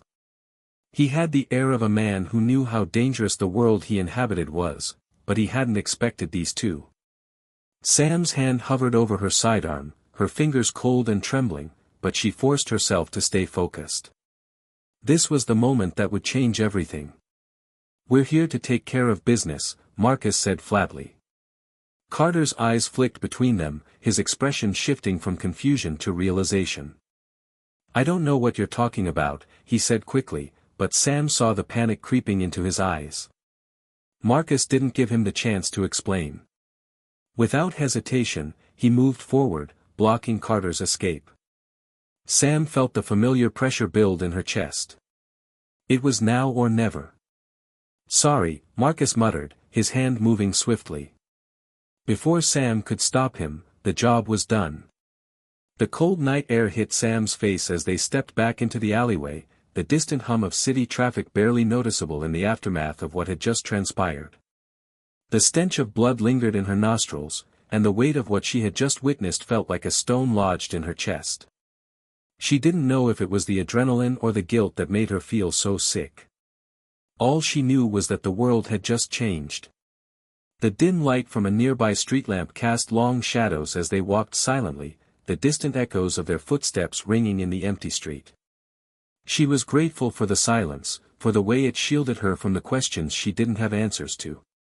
She felt numb, like she had just stepped out of her own skin. Marcus didn't speak, but she could feel his eyes on her, his concern pressing against her like an invisible weight. He had done it. He had made the move, ending Luke Carter's life with a quiet, efficient finality. Sam had only stood there, frozen, her hands trembling, but she hadn't stopped him. The man was dead. They hadn't even made it back to the car before Marcus spoke, breaking the heavy silence that had settled over them like a shroud. His voice was low, almost careful, as if treading around something fragile. "You did what you had to do." Sam's head snapped toward him, her eyes wide, her chest tightening. "What I had to do," she repeated, her voice shaking. You mean we just killed him? We just ended a life. For what?" "For her," Marcus answered, his voice softer now. "For Jasmine. You did it for her." Sam felt the truth of those words, but they didn't make the guilt go away. If anything, it made it worse. The more she tried to justify it, the heavier the burden became. There was no clean way out of this. "I didn't ask for this," she muttered, her voice cracking. "I never wanted to be here." Marcus didn't respond right away. Instead, he walked in silence, the faint crunch of his boots on the gravel filling the space between them. He understood the weight of her words, he was carrying it too. Sam had seen that look in his eyes before, one of regret, of trying to make sense of something that didn't make sense. "I know," he finally said. But sometimes, life doesn't give us the luxury of choice. Sam swallowed hard, forcing back the emotions threatening to spill over. She wasn't sure who she was trying to fool, the world, Marcus, or herself. But she couldn't ignore what they had done. They had killed a man. A part of her felt like it was dying along with him. They reached the car without another word. The door creaked open, and Sam slid into the passenger seat, her hands shaking as she fastened her seatbelt. The cool leather beneath her fingers felt foreign, like she was trapped in someone else's life. Marcus started the engine, and the car roared to life, its headlights cutting through the darkness ahead. They drove in silence, both of them lost in their thoughts. Sam's mind kept drifting back to the moment she had stood there, watching Marcus carry out the task with cold precision. There had been no hesitation in his movements, no remorse in his eyes. But he wasn't the one who had to live with the consequences. He wasn't the one who had promised to never cross that line. When they reached the edge of town, Marcus finally broke the silence. "Wells is going to be expecting a report," he said, his voice calm but with a hint of tension. "We'll need to get it done, make sure everything's clean. We've got no choice but to keep moving forward." Sam nodded slowly, the words sinking in like a stone. This was what she had gotten herself into. There was no turning back now. Hours later, Sam found herself standing in front of the same cold, metal door she had passed through earlier. Her heart was still pounding, her breath shallow, but she pushed the fear down and forced herself to walk forward. Marcus was beside her, as always, silent and resolute. The woman from earlier, Alina, was waiting for them inside. She didn't look up when they entered, her gaze fixed on the computer screen in front of her. Sam could tell she was used to this. Used to people like them, doing the dirty work. Alina looked up after a moment, her eyes scanning them both before she spoke. "Did you take care of Carter?" Sam's throat went dry, but she managed to nod. "It's done." Alina didn't flinch, didn't blink. She just stood up from behind her desk and moved toward the file cabinet. She opened one of the drawers and pulled out a manila folder. She handed it to Marcus without a word, then returned to her desk, resuming her previous task as though nothing had happened. Marcus took the folder from her, his face impassive as he flipped it open. "What's this?" he asked. "Information on Wells' next move," Alina replied, her voice as flat as her demeanor. "He'll want you to get started on the next job. There's no rest in this world, not for people like us." Sam felt a chill creep up her spine.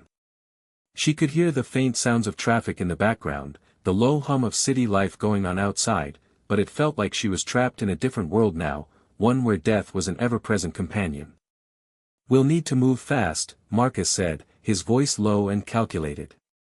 "Wells won't wait long for results." Alina gave a nod, her eyes flicking between them. "Don't disappoint him. I won't cover for you if you screw this up." Sam didn't say anything. What could she say? She had already crossed a line she thought she would never approach, and now, there was nothing but the path ahead, no way to erase what they had done. Marcus took the file, and they turned to leave. But as they stepped back into the dark hallway, Sam felt a sudden wave of exhaustion wash over her. She wasn't sure how much more of this she could take. It felt like the walls were closing in, like she was suffocating under the weight of all the things she had done, and would continue to do. Outside, the air felt cooler, a welcome change from the stifling tension of the warehouse. Sam breathed deeply, hoping to shake the feeling of dread gnawing at her. But nothing helped. She had done the unthinkable. She had killed someone. And there was no way to go back.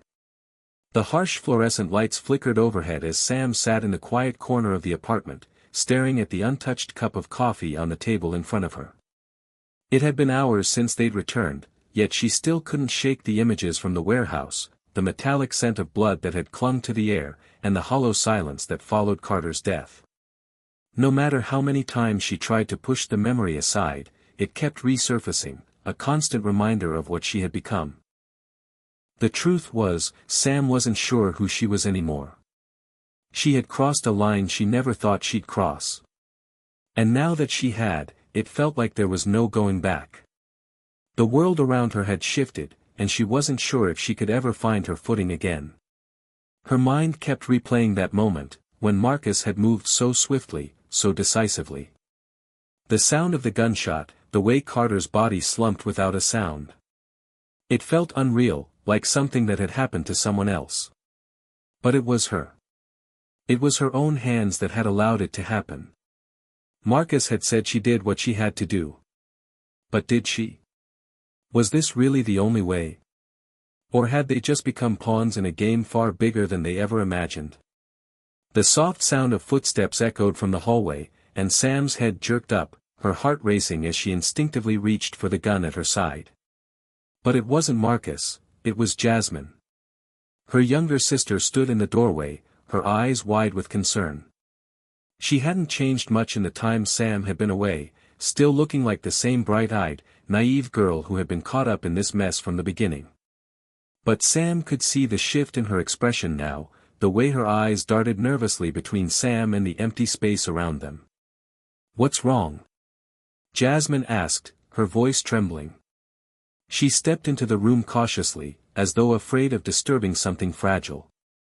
Sam didn't answer immediately. She couldn't. How could she explain what she had just done?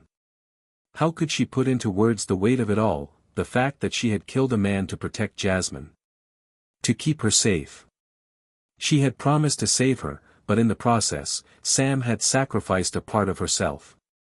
The pieces were starting to crack, and she wasn't sure how much longer she could hold it all together. "Sam." Jasmine repeated, her voice breaking through the fog of Sam's thoughts. Sam forced herself to look up at her sister, trying to mask the turmoil inside her with a thin smile. "It's nothing," she said, her voice barely above a whisper. "I'm just tired." Jasmine seemed to buy the explanation, but Sam could tell she wasn't fully convinced. Jasmine had always been intuitive, able to sense when something was wrong. But for now, she didn't push it. "You don't look okay," Jasmine said softly. "Maybe you should rest. You've been through a lot." Sam nodded, but the words felt hollow. Rest. How could she rest? How could she sleep when her mind was filled with blood, with the face of a man she had just killed, with the realization that her own sister was the one who had driven her to this point? "I'm fine," Sam said, more firmly this time, though the words felt like a lie. "Really?" Jasmine didn't seem entirely convinced, but she nodded and stepped back toward the door. "Okay. But if you need me, I'm here." Sam watched her sister leave the room, her footsteps echoing in the quiet apartment. As the door clicked shut behind her, Sam allowed herself a moment of vulnerability. She let the mask slip, her shoulders sagging as the weight of everything she had just done crashed down on her. What had she become? The woman who had promised to protect her sister had just taken a life to do so. And yet, it didn't feel like enough. It didn't feel like salvation. It felt like a deep, gnawing emptiness that she wasn't sure how to fill. Hours passed in silence, the only sounds coming from the occasional hum of the refrigerator or the distant clink of dishes in the next room. Sam couldn't bring herself to sleep. How could she? Her mind was too full of the haunting image of Carter, his vacant eyes staring at her even now. Every time she closed her eyes, she saw his face. She stood from the table and walked over to the window, her gaze falling on the city below. The lights were scattered across the skyline, each one representing a different life, a different story. How many people were out there living their lives, oblivious to the darkness Sam had stepped into? She had been one of them once, unaware of what lay beneath the surface. But now, she couldn't escape it. She was tangled in it, and the more she struggled to break free, the deeper she sank. The soft click of the door behind her broke her from her thoughts. She didn't need to turn around to know who it was. "Sam," Marcus said quietly, his voice carrying the weight of unspoken words. She didn't respond, not at first. She couldn't bring herself to. What was there to say? What could he possibly say to make this any better? He stepped closer, his figure blocking the faint light coming from the window. I know you're struggling with this. But you did what you had to do. Did I? Sam's voice cracked, her chest tight with unshed tears. Did I really? Or did I just become something I never wanted to be?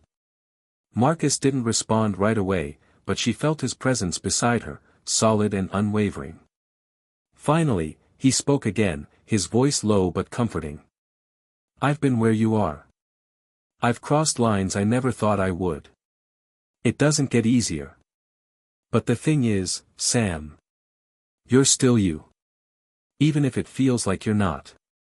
Even if it feels like you've lost yourself. You're still the woman who promised to save her sister. That's what matters. Not the things you've had to do to get there. Sam closed her eyes, the weight of his words sinking in.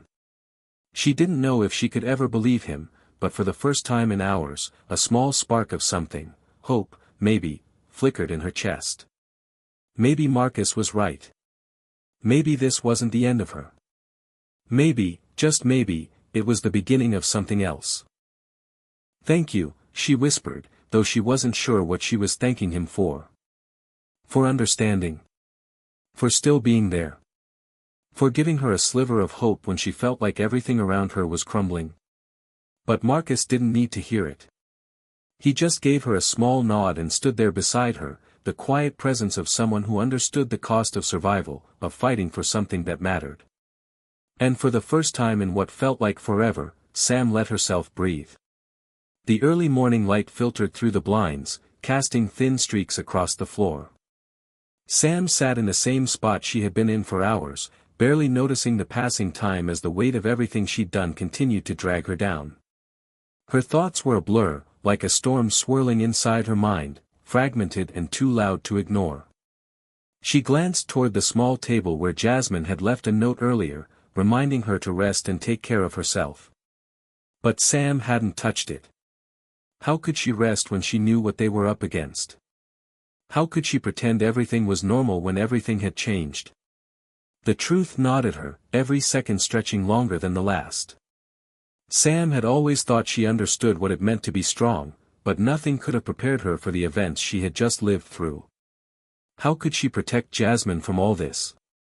From this new life, this dark world that seemed to have swallowed them whole? Her phone buzzed, breaking the heavy silence. It was a text from Marcus. Wells wants us to meet, now. Sam didn't hesitate. The last thing she needed was more time to think about what had happened. She needed to keep moving, to focus on something else, anything else. If she could drown out the chaos inside her, maybe she could find a way to survive. The meeting with Wells was held at an old, nondescript warehouse on the edge of town. Sam and Marcus arrived together, their steps synchronized in the way they'd become accustomed to over the past few days. The weight of the unspoken words between them lingered in the air, but neither of them addressed it. It was easier this way. Easier not to talk about the things that were breaking them apart. Wells was already there, standing by the large steel door when they arrived. His presence was imposing, a man whose very being radiated control. His sharp eyes never seemed to miss a thing. Sam hated the way he always made her feel like a puppet, like she was just another tool for his schemes. But she had no choice. They all had their roles to play. Good, Wells said, his voice low and cold as he stepped aside to let them in. You're here. I assume the job is done. Marcus nodded. It's done. Carter won't be a problem anymore. Wells regarded them both, his expression unreadable. Sam couldn't tell if he was satisfied or disappointed. Either way, she didn't care. She had done what she needed to do. For Jasmine. For herself. Good, Wells repeated, a thin smile curving on his lips. But that's just the beginning. There's more to come. Sam's stomach twisted. She hated how Wells made everything feel like a game, like people's lives were nothing more than pieces on a chessboard, easily sacrificed for some larger goal. But that was the life they'd chosen, wasn't it? Or, rather, the life that had been thrust upon them. Wells walked across the warehouse floor to a nearby desk and handed Marcus a folder. Inside here is the next move. You're going to need to be quick, time is running out. We've got enemies on all sides, and I need you to clean up this mess before it escalates. Sam took the folder from Marcus as he glanced over it. It didn't take long for her to recognize the name on the front page. This wasn't just another target. This wasn't a random job. This was someone they knew. Her heart skipped a beat. No, Sam said, her voice barely above a whisper. This can't be right. Marcus looked at her, a sharp warning in his eyes. He knew what she was thinking, and he didn't need to hear it out loud. He didn't want to hear it. Wells narrowed his eyes, clearly sensing the shift in the atmosphere. What's the problem? This name, Sam said, her voice trembling despite her efforts to steady herself. This is someone we know. This is someone from the past. Wells raised an eyebrow but didn't seem surprised. Anne. I can't do it, Sam said, shaking her head, her hands gripping the folder so tightly it felt like it might snap. I can't kill someone we know. This is different. Marcus stepped in, his voice firm. Sam, we don't have a choice. But Sam couldn't listen to him. She couldn't bring herself to look at the folder any longer. It felt like everything she had done, the things she had convinced herself were necessary, had led her to this moment. This was the point of no return. This is who we are now, Marcus continued, his tone cold and controlled. You knew what it would take to keep your sister safe. You knew there would be blood. There's no going back, Sam. She didn't want to hear it. She didn't want to admit that he was right. But deep down, she knew he was. This wasn't just about the job anymore. This was about survival. The world they had entered didn't care about mercy. It didn't care about the lines they drew in the sand. Sam's breath caught in her throat, and for a moment, everything around her felt suffocating. She closed her eyes, willing herself to calm down, to think clearly. But when she opened them again, it was no use. She had already crossed that line. She turned away from Marcus and Wells, her hand clutching her stomach as though the act of breathing might make her sick. She needed a moment. A moment to gather herself before she could go through with this next step. Wells' voice interrupted her thoughts. You'll take care of it tonight, he said with finality. No excuses. If you hesitate, you'll regret it. Sam nodded, though the words felt like a lie. She didn't know if she could do this. She didn't know if she could kill someone they knew. But what choice did she have? As Sam and Marcus made their way back to the car, the weight of the situation began to sink in. The tension between them was thick, and Sam couldn't help but feel the distance growing between them, as though they were both standing on different sides of a chasm that couldn't be crossed. Sam, Marcus said, his voice breaking the silence. I know this isn't easy. But we have a job to do. Sam didn't respond right away. She wasn't sure she could. She wasn't sure she could even look him in the eye anymore. Everything had changed. Nothing was simple. She had wanted to save Jasmine, to protect her, but now she wasn't sure she was saving her at all. She was dragging her deeper into this world, and she wasn't sure if she could get out. You don't have to do it alone, Marcus added, his voice softer now. I'm here. Sam finally turned to him, meeting his gaze. The conflict in her eyes was clear. She didn't know if she could keep going. She didn't know if she could keep living with the consequences of what they had done. But she knew one thing, she couldn't stop. Not now. I'll do it, Sam whispered, her voice raw and broken. I'll do it for Jasmine. But as they drove toward the next target, the question loomed heavy in her mind, at what cost? The night was colder than Sam had expected. The city's lights flickered in the distance, casting long shadows across the abandoned alleyway they had parked in. The air smelled faintly of rain, but the storm had yet to come. Sam could feel the tension thick in her chest as she stared at the building before her, the one that housed the name from the file, someone they both knew, someone who had once been part of their world. The car engine hummed softly beneath her, the only sound breaking the otherwise oppressive silence. Sam's fingers curled tightly around the steering wheel, her palms slick with sweat. The name still echoed in her mind, a constant reminder of the truth she didn't want to face. This wasn't just another job. This was personal. Marcus sat beside her, his face unreadable, eyes scanning the building across the street. He had already begun strategizing, mentally preparing for what was about to happen. But Sam couldn't bring herself to focus on the task at hand. Her mind kept returning to the memories of better days, times before everything had gone wrong. She could almost hear their laughter, their plans for the future that never came to fruition. But none of that mattered now. "What's our move?" Sam asked, her voice hoarse. She wasn't sure if she was asking about the job or about the state of her own mind. Either way, the answer was the same, there was no turning back. Marcus turned toward her, his eyes softening just a fraction. He saw the conflict in her, he always did. He had been her partner through everything, and even now, he was trying to protect her. Trying to convince her that this was necessary. "You know what you have to do," he said, his voice steady but firm. "This is the only way to make sure we stay ahead. You can't think about it, Sam. Just, do it." His words felt like a weight pressing down on her chest. Just do it. She had already done things she thought she could never do. But this? This felt different.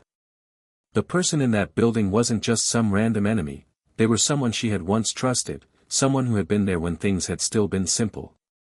But nothing was simple anymore. Sam turned her gaze back to the building. The window lights flickered inside, but the rest of the place seemed quiet. Too quiet. It was almost as if they were waiting for something. For someone. For her. "I can't do this," Sam whispered, the words escaping her lips before she could stop them. She felt the tremor in her voice, the uncertainty that had taken root deep inside her. Marcus didn't hesitate. His hand reached over, his fingers brushing gently against hers. The contact was brief but meaningful. "Sam, you have to." Her breath hitched in her throat. "This isn't who I am, Marcus." Marcus didn't pull his hand away. Instead, he squeezed it gently, his grip firm enough to ground her, to remind her that she wasn't alone. "It is who you've become, Sam. And it's who you need to be, to survive. We all have our crosses to bear. This is yours." She didn't want to hear it. But it was true, wasn't it? She had crossed a line that she couldn't come back from. And now, there was no choice but to keep moving forward. Sam closed her eyes, exhaling a shaky breath. "For Jasmine," she murmured, the words more to herself than to Marcus. The memory of her sister, the promise she had made to protect her, filled her mind. Marcus didn't speak again, and Sam knew he wouldn't. There were no more comforting words left. She had to make this choice herself. She had to live with it. The building was a maze of empty halls and dim corridors. They moved through it with practiced precision, every step measured and quiet. Sam's senses were on high alert, her mind racing with the possibility of being discovered, but she couldn't shake the feeling of dread that clung to her. When they finally reached the door that had been marked in the file, Sam's heart was pounding in her chest. She took a deep breath, trying to steady herself. She had done this before. She had killed before. But this was different. She glanced at Marcus. His face was set, determined. He was ready to finish this. But Sam wasn't sure she ever would be. "Are you ready?" Marcus asked quietly, his voice barely a whisper in the stillness of the hall. "No," Sam replied, her voice hoarse. "But I don't have a choice." He nodded, his expression softening for just a moment before he stepped forward, his hand gripping the door handle. It creaked open with a groan, and they slipped inside, both of them instinctively reaching for their weapons. And there they were, right in front of them. The person they had once known, now standing in front of them, a mix of confusion and fear in their eyes. "Sam," the person said, their voice a sharp gasp of recognition. "What are you doing here?" For a moment, everything froze. Sam's mind went blank. She couldn't speak. She couldn't move. She had imagined this moment 1,000 times, but now that it was here, it felt like a nightmare she couldn't wake from. "Please," the person begged, taking a step back. "You don't have to do this. You don't understand what's going on." Sam's eyes filled with tears, but she forced herself to stay steady. She couldn't break down now. Not when everything had led to this.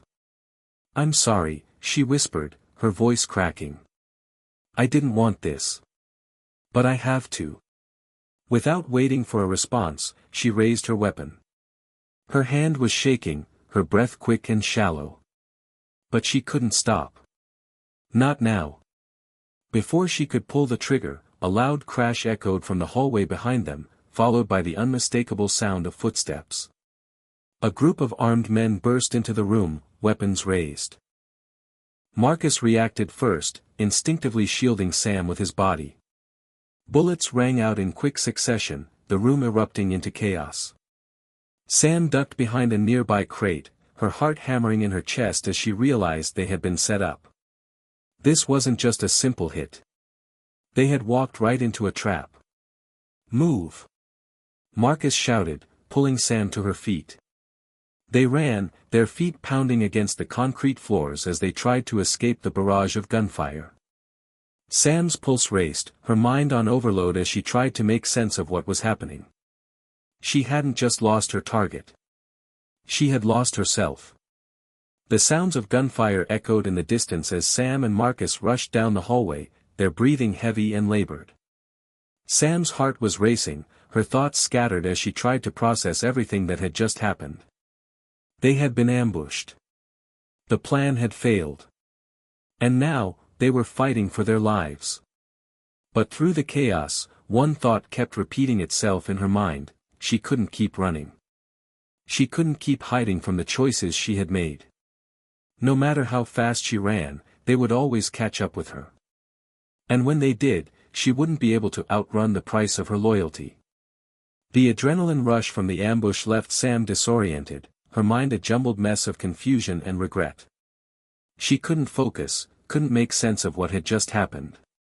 All she knew was that they were still alive. For now. The gunfire had stopped, and the quiet that followed was almost more suffocating than the chaos. They hadn't gotten far. Sam and Marcus had barely made it out of the building before the streetlights gave way to darkness, hiding them from whoever might be pursuing. But that didn't mean they were safe. Sam's heart pounded in her chest, a constant reminder that nothing was ever certain. Sam leaned against the brick wall of a nearby building, her breath coming in short gasps. The reality of what had just happened began to set in. She had failed. She had come so close to taking a life, to crossing the line, and now everything had gone wrong. The person she was supposed to kill, someone she knew, had gotten away, and now, they were on the run. Her gaze shifted to Marcus, who stood a few feet away, scanning the street. His eyes were narrowed, calculating. Always calculating. He was good at it, good at staying one step ahead. But even Marcus wasn't immune to the weight of the situation.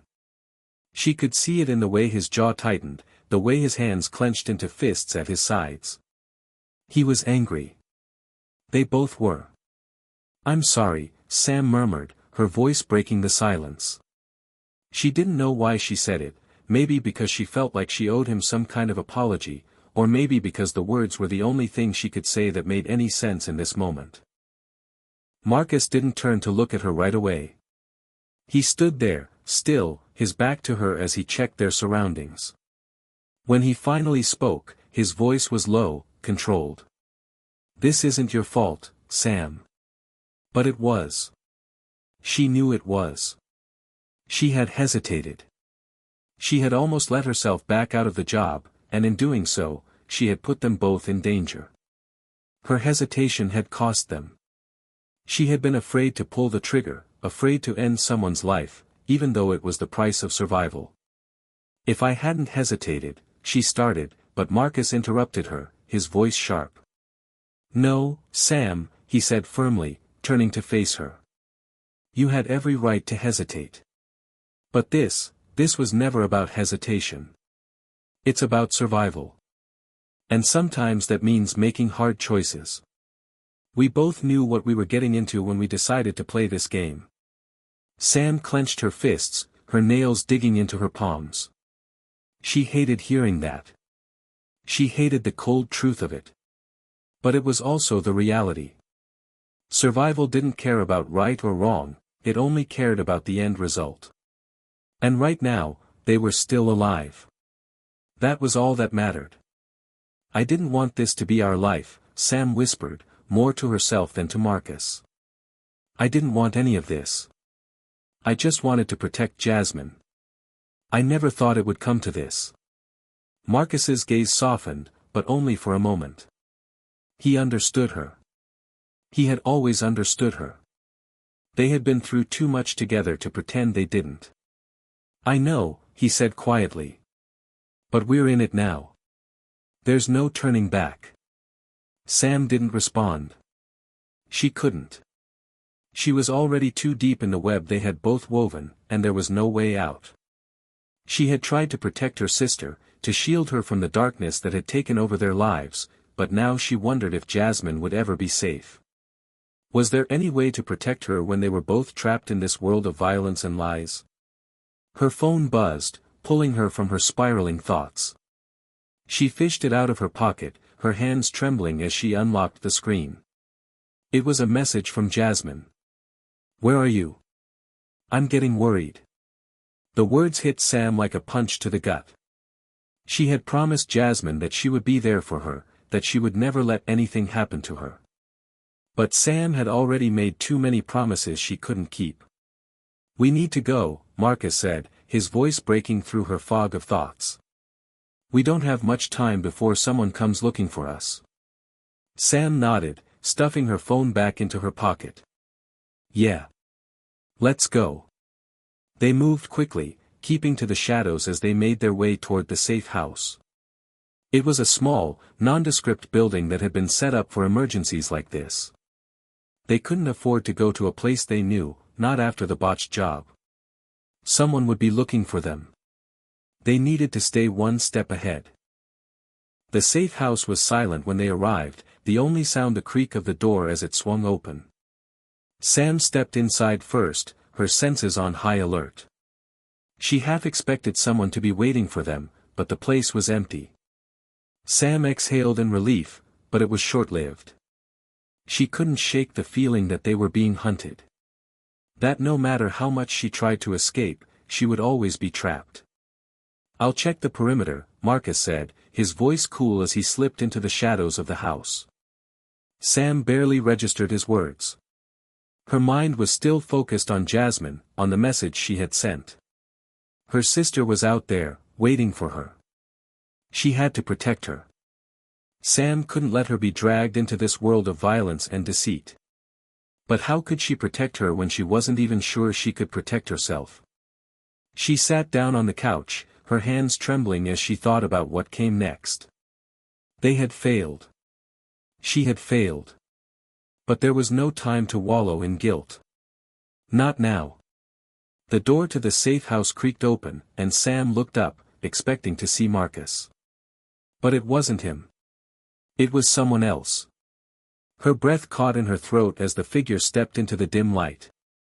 Her heart skipped a beat as she recognized the face. It was Jasmine. Sam stood frozen in the doorway, her mind unable to process the image in front of her.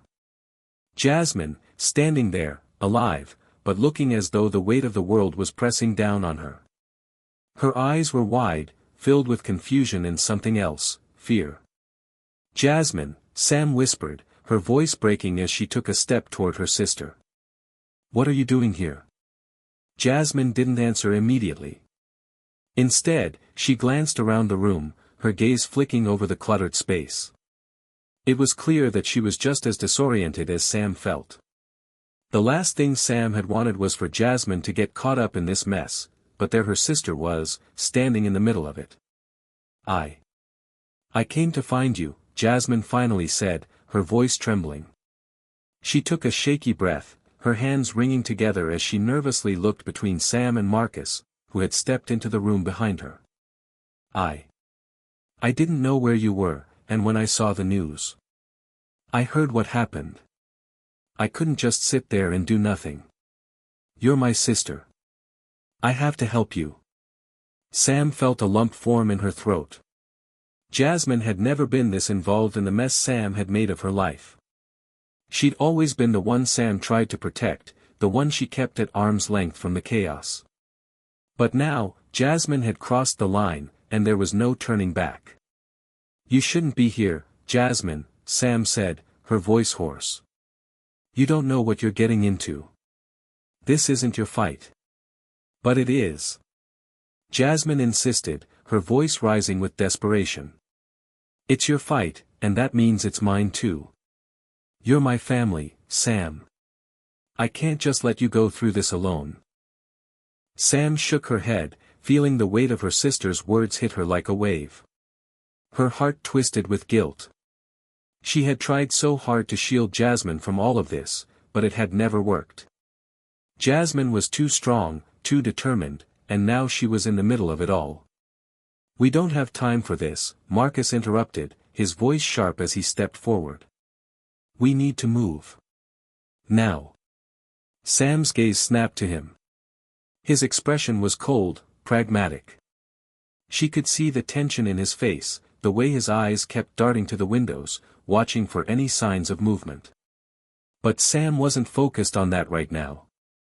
She was focused on Jasmine, on the fact that her sister was standing there, putting herself in danger for the sake of a fight that wasn't hers. Marcus is right, Sam said, her voice a little more forceful now. We can't stay here long. It's not safe. They'll be looking for us. Jasmine didn't argue. She simply nodded, her face a mix of determination and concern. Sam wanted to pull her into her arms, to tell her everything would be okay, but the truth was, she wasn't sure it would be. Jasmine was already too deep into the mess Sam had created. We'll find somewhere safe, Sam said, more to reassure herself than her sister. Just stay close. The hours that followed were a blur. Sam, Marcus, and Jasmine moved swiftly through the night, staying in the shadows, avoiding the main streets, and never staying in one place too long. Sam's mind raced with possibilities, trying to anticipate every move their enemies might make. But every time she thought she had a plan, another complication would arise. It was like trying to navigate through a maze with no clear exit. At one point, they had to abandon their vehicle after a near miss with a patrol, and they were forced to continue on foot. The weight of the night hung heavy on Sam's shoulders. She couldn't stop thinking about Jasmine's safety. It wasn't supposed to be like this. She was supposed to protect her sister, to keep her away from all the violence and danger. But now, there was no safe place. As they made their way through the empty streets, Sam couldn't help but notice how different Jasmine looked. Gone was the wide-eyed innocence, replaced by a quiet resolve. Jasmine wasn't the girl Sam had tried so hard to protect anymore. She was someone else. Someone who had stepped into a world Sam had hoped to shield her from. They reached a small, run-down building in a forgotten part of town, one that Marcus had been using as a temporary hideout. It wasn't much, barely a shelter, but it was safer than being out in the open. Marcus quickly checked the place, ensuring there were no surprises waiting for them, then motioned for them to come inside. Once inside, Sam collapsed onto the couch, the exhaustion hitting her like a freight train. She had never felt so drained in her life. Her body ached, and her mind was screaming with the weight of everything that had happened. Jasmine stood by the door, her arms wrapped around herself as she surveyed the room. Sam watched her, feeling a sense of dread grow in the pit of her stomach. Jasmine didn't belong here. She shouldn't have to live like this. You need to get out of this life, Jasmine, Sam said softly, her voice raw from the tension of the past few hours. You need to go home. I'll figure this out. Jasmine didn't answer immediately. Instead, she turned to Sam, her eyes filled with a quiet sadness. You don't get it, do you? She said, her voice low but steady. You think you're protecting me by keeping me away, but all you're doing is pushing me further away from you. I'm not going to stand by and watch you destroy yourself. Sam opened her mouth to argue, but the words caught in her throat. Jasmine was right. She had always thought she was protecting her, but in doing so, she had shut her out. She had kept her sister in the dark, tried to shelter her from the truth, and now Jasmine was right here, in the middle of everything. And no matter how much Sam tried to deny it, her sister was already too deep. I'm not going to let you do this alone, Jasmine continued, her voice firm. I'm not leaving you, Sam. We're in this together. Sam closed her eyes, the fight draining out of her. She had always known this day would come, the day when Jasmine would refuse to stay away. But even now, knowing how dangerous it was, how much was at stake, Sam couldn't bring herself to tell her sister to leave. I just want you to be safe, Sam whispered, her voice cracking. I never wanted this for you. Jasmine crossed the room and knelt beside Sam, taking her hand. Then let me help you, Sam. Let me help you fix this. The air inside the hideout was thick with the tension of unsaid words. Sam sat on the old, worn couch, her mind spinning with a million thoughts, none of them comforting. Marcus had gone to check the building's perimeter again, leaving the two sisters in an uncomfortable silence. Jasmine had insisted on staying with her, not backing down even after everything Sam had tried to do to protect her.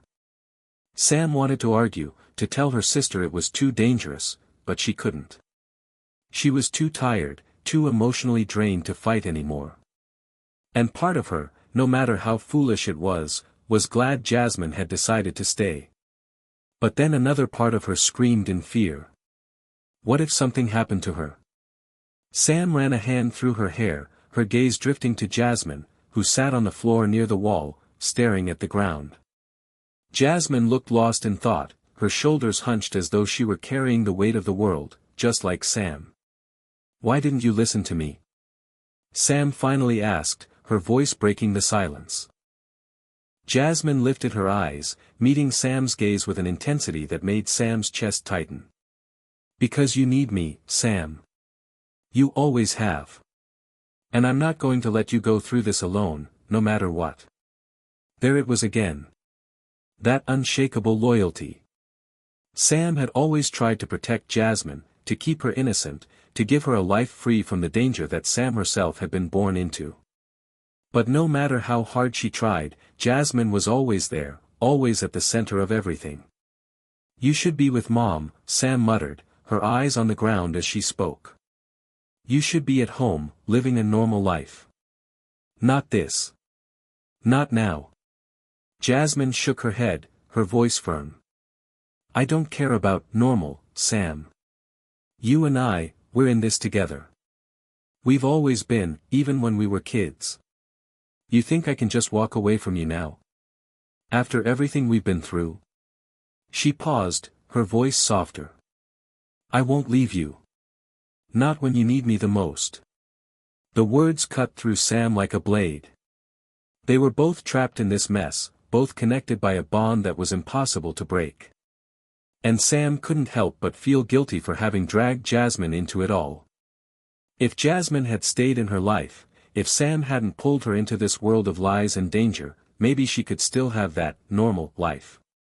But now it was too late. Sam exhaled sharply and stood, pacing the room restlessly. Her mind was still processing everything. The failed mission. The fact that they were still alive. The constant fear of being hunted. The exhaustion that weighed on her like a 1,000-pound anchor. She ran her fingers through her hair again, trying to clear her mind. It wasn't working. Jasmine watched her from the floor, her gaze unwavering, the faintest look of concern in her eyes.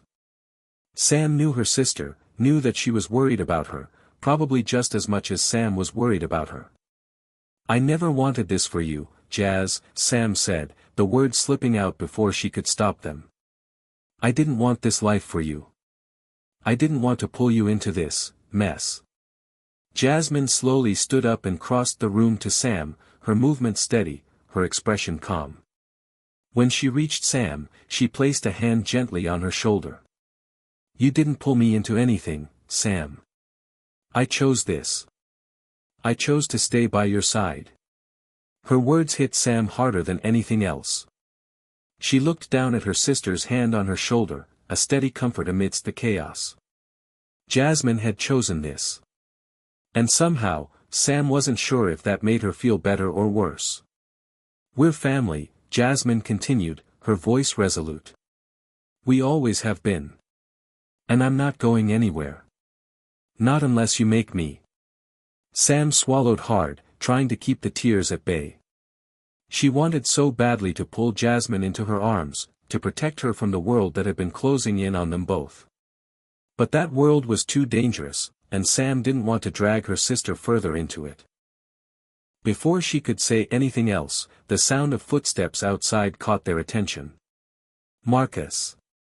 He entered the room, his face grim. He looked at both of them, his eyes flickering briefly to Jasmine before he addressed Sam. "We don't have much time. They're closing in."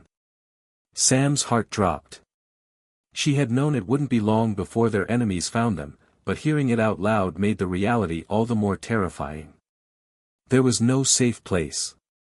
There was no way out. They had already burned too many bridges. Jasmine's face paled as she looked between Sam and Marcus. "Who are they? What's going on?" "They're the people who've been hunting us," Marcus replied, his voice cold and businesslike. "The ones we've been trying to outrun. They don't stop. They'll find us, and when they do, it'll be over." The gravity of Marcus' words hit Sam like a punch to the gut. She had known the risks, known the dangers, but hearing them spelled out like that made everything feel so much more real. It was hard to deny it anymore, they were running out of time. "Do you have a plan?" Sam asked, trying to keep her voice steady. She could feel the panic starting to creep in, but she refused to let it take control. "Not yet." Marcus nodded. "We need to move. I've got a contact who can help us. But it's going to be risky. And we'll need to move fast." Sam's pulse quickened. "Risky?" she repeated, glancing at Jasmine. "How risky?"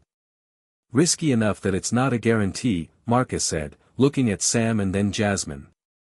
"But it's the best chance we have right now." Sam's mind raced. The weight of the choices ahead of them, the danger closing in, was almost too much to bear. But there was no time to think about what might go wrong.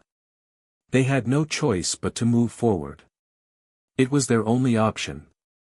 "Let's go," Sam said, her voice firm, despite the fear crawling beneath the surface. The escape wasn't easy. It never was. They moved quickly through the dark streets, keeping to the shadows and trying to avoid detection.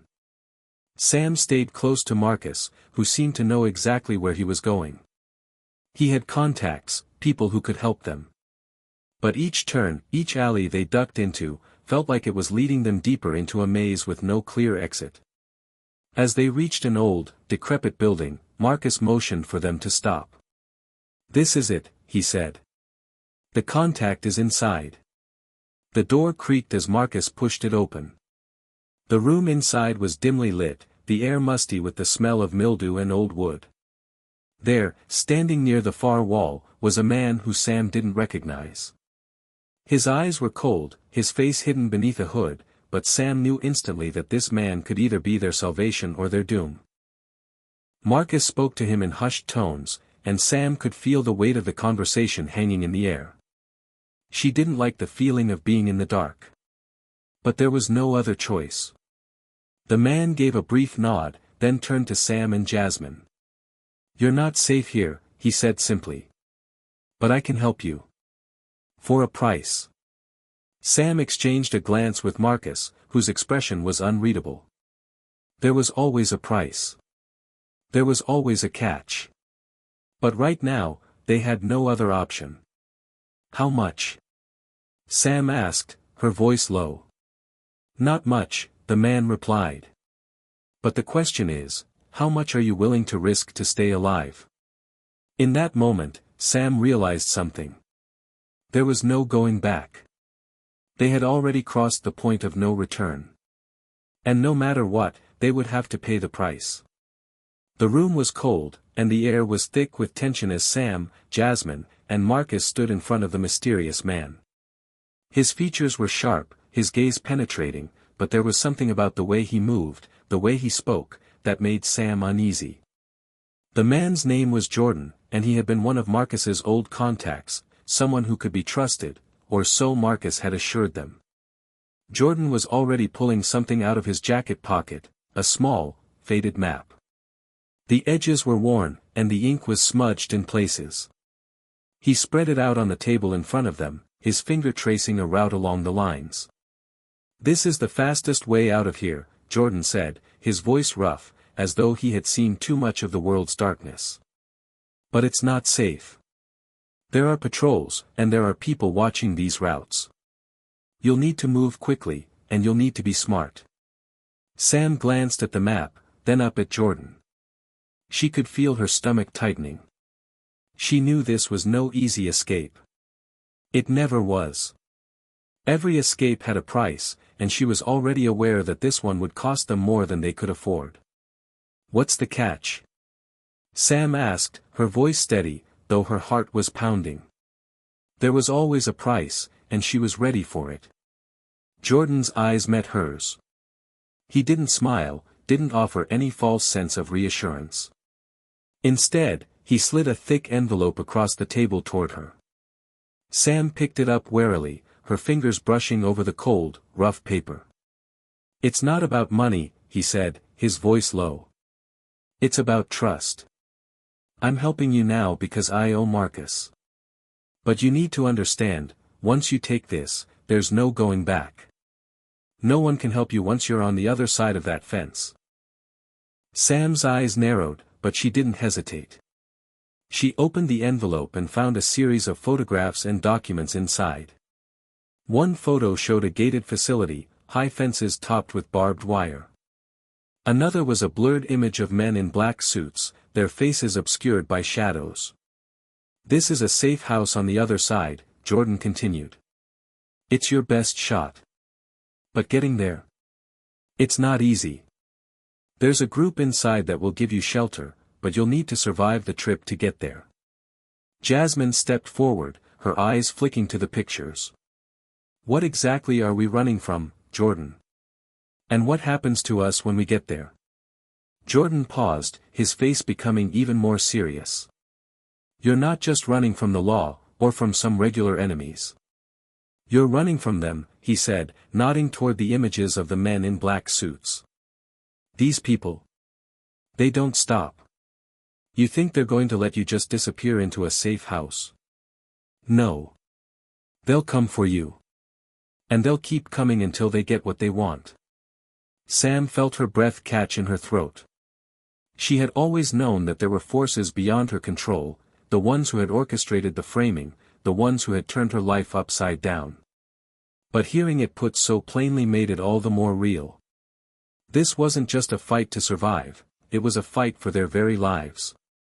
"So, what do we do now?" Jasmine asked, her voice steady despite the fear creeping into her eyes. She was scared, Sam could see that, but Jasmine was also strong. Stronger than Sam had ever given her credit for. Jordan didn't hesitate. "You follow my plan. I've set up a route that avoids the major checkpoints, but it won't be easy. We move fast, we stay low, and we don't make any unnecessary stops. We get to the facility, and we lay low until you're safe. That's the best I can offer." Sam nodded, her mind already working through the details. She didn't have a choice.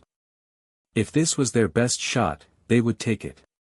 "All right," Sam said, her voice hardening with determination. When do we leave? Jordan glanced at his watch. In an hour. Gather what you need, and I'll make sure the coast is clear. As Jordan turned away to check his gear, Sam looked over at Jasmine. Her sister's face was pale, but there was a fire in her eyes that Sam hadn't seen before. It was a look of resolve, the same kind of determination Sam had seen in herself many times. You sure you're ready for this? Sam asked quietly, her voice full of concern. Jasmine gave her a small, wry smile. I've been ready for a while now, Sam. You just didn't know it. Sam's chest tightened as she watched her sister, knowing that this journey would change them both in ways they couldn't possibly understand. But there was no turning back now. They had no other options. Let's get ready, Sam said, her voice firm as she turned toward the corner of the room, grabbing her bag and preparing for the journey ahead. An hour later, they were on the move. The night was dark, the streets empty, as they moved swiftly through the city, staying in the shadows, avoiding the open roads. Jordan led them through alleyways, down narrow streets, and through forgotten parts of the city that Sam hadn't even known existed. The tension in the air was palpable. Every footstep, every sound, felt like it could be the one that gave them away. Jasmine kept close to Sam, her eyes constantly scanning their surroundings. Sam was hyper-aware of every movement, every creak of the building, every rustle of wind. They weren't safe yet. They wouldn't be until they were far away from this place, and even then, Sam knew that the danger wouldn't stop. As they neared the edge of the city, Jordan stopped them, his hand raised in a signal to be silent. Sam and Jasmine held their breath, waiting, listening. There was nothing but the sound of the wind, the occasional distant siren, the distant hum of traffic. For a moment, it felt like they were in the clear. But then, Sam heard it. The faint sound of footsteps. The unmistakable rhythm of patrols on the prowl. They're coming, Marcus muttered, his voice tense as he turned to Sam. We need to move faster. The reality of their situation hit Sam like a cold wave. They were being hunted. And every moment they spent in the open was another step closer to being caught. We move now, Sam said, her voice sharp with urgency. She didn't need to say anything more. Jasmine nodded, her jaw clenched in determination, and the three of them took off, running through the dark streets, hearts pounding in unison. The air outside was biting, the chill of the night seeping into their bones as they sprinted through the shadowed streets. Sam felt her heart pounding in her chest, each beat like a countdown to something she couldn't quite name but knew was inevitable. They were moving fast, not daring to speak or even slow their pace. The sound of their footsteps echoed on the concrete, too loud in the stillness of the night. Jasmine was beside her, her breath coming in short gasps. She kept up, never faltering, but Sam could feel the weight of the situation pressing down on her sister as much as it was on her. Every step felt like a gamble, a fragile thread between life and death. Marcus was ahead, his movements swift and purposeful. He was the one with the experience, the one who knew how to survive in a world like this. But Sam couldn't shake the feeling that they were running towards something much worse than what they were leaving behind. Keep going, Marcus muttered as they reached an intersection, glancing over his shoulder. Don't stop. We've got about 20 minutes before they realize we've slipped past them. We need to hit the safe house before they start looking for us. Sam nodded, adrenaline making her move faster. They couldn't stop now. Not after everything they'd been through. Not with so little time left. The city seemed like a ghost town in the dead of night, the streets empty except for the occasional passing car. But Sam knew better than to let the silence lull her into a false sense of security. They had made it this far, but the real danger was still ahead. It was in the corners they couldn't see, in the places where they couldn't hear the footsteps coming until it was too late. They moved like shadows, darting down alleyways and through narrow side streets, their eyes always scanning for any sign of danger. The night seemed to stretch on forever, the dark sky pressing down on them as they moved deeper into the unknown. Are we close? Sam asked, her voice barely above a whisper. Marcus glanced back, his face tense but determined. Almost there. Just keep your heads down. They turned a corner, and Sam could see the outline of the building ahead.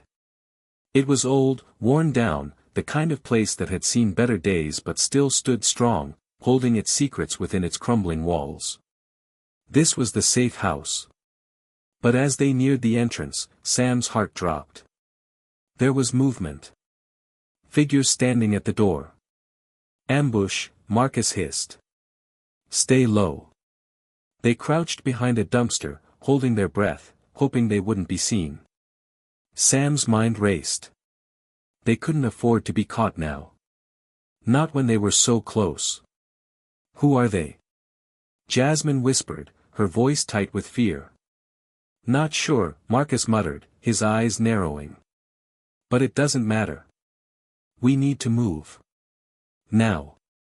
He gestured for them to follow him, and they ducked into a side alley, trying to stay hidden from the figures ahead. Sam's pulse raced in her ears, and for a moment, she felt the panic rising in her throat. But she pushed it down, focusing instead on the task at hand. Survival. The alleyway was narrow, the walls close on either side, but it provided some cover. They moved quickly, silently, as if the very act of breathing could betray them. Sam's legs ached with the effort of running, but there was no time to slow down. There was no time to feel anything other than the drive to survive. As they reached the end of the alley, Marcus paused, signaling for them to stop. He turned to Sam, his eyes hard with determination. We have one shot at this, he said quietly. When I say go, we run. Straight for the back entrance. Keep low, and don't look back. You understand? Sam nodded, her breath steady despite the rapid pounding of her heart.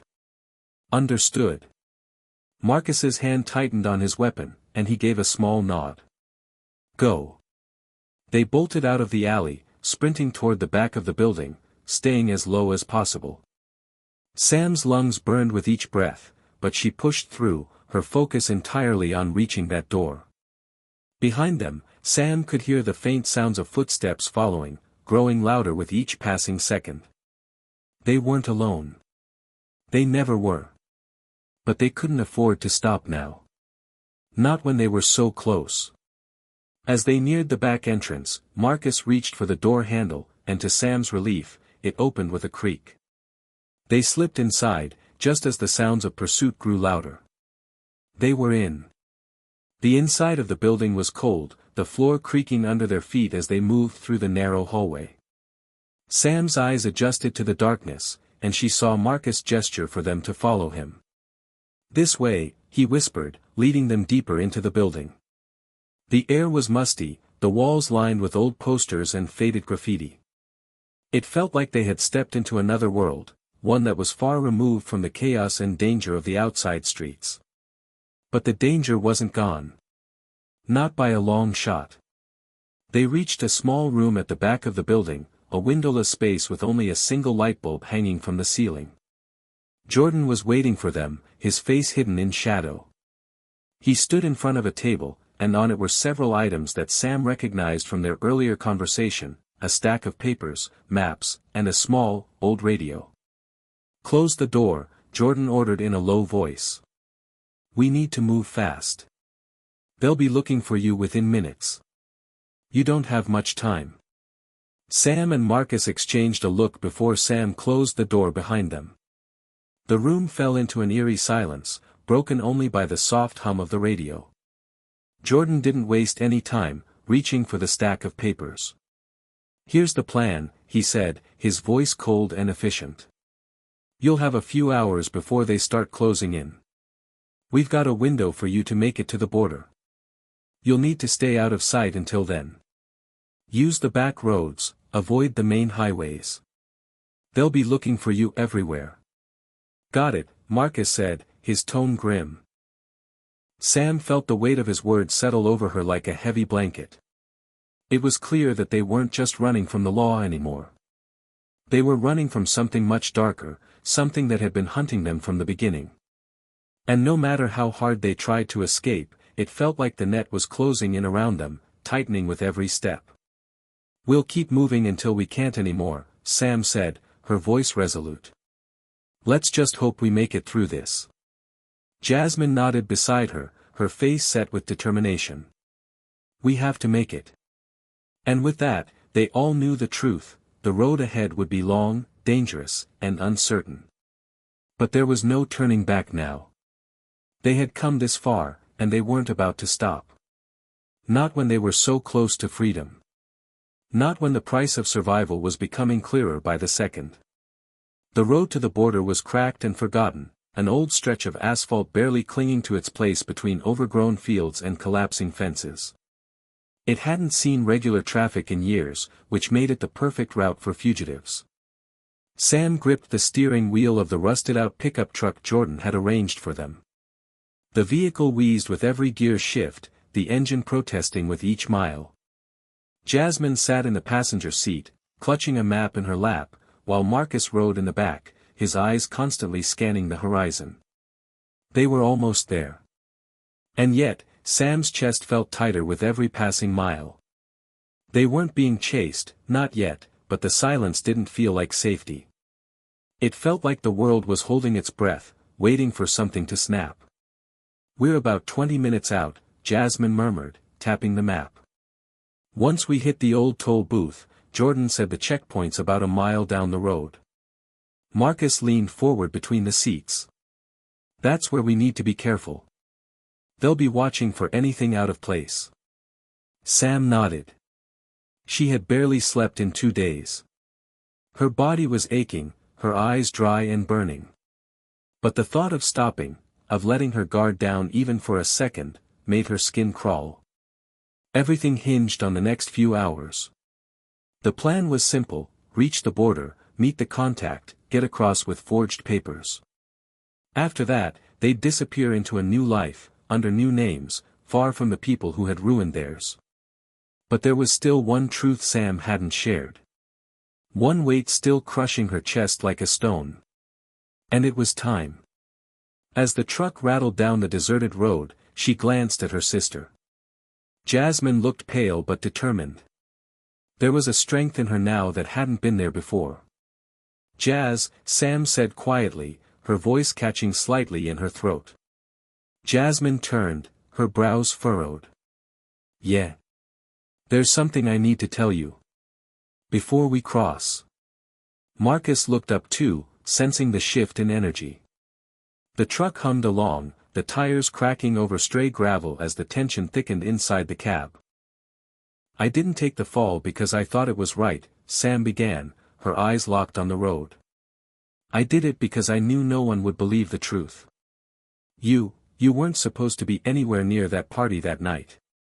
And when I found out what happened, I panicked." Jasmine blinked. "Sam, I told you." "I don't." "I know you don't remember," Sam cut in. "Or maybe you do and you just don't want to. But I was there. I saw you leave the room. I saw the look on your face. You were scared. You'd been set up just like me, but I was the one who already had a record.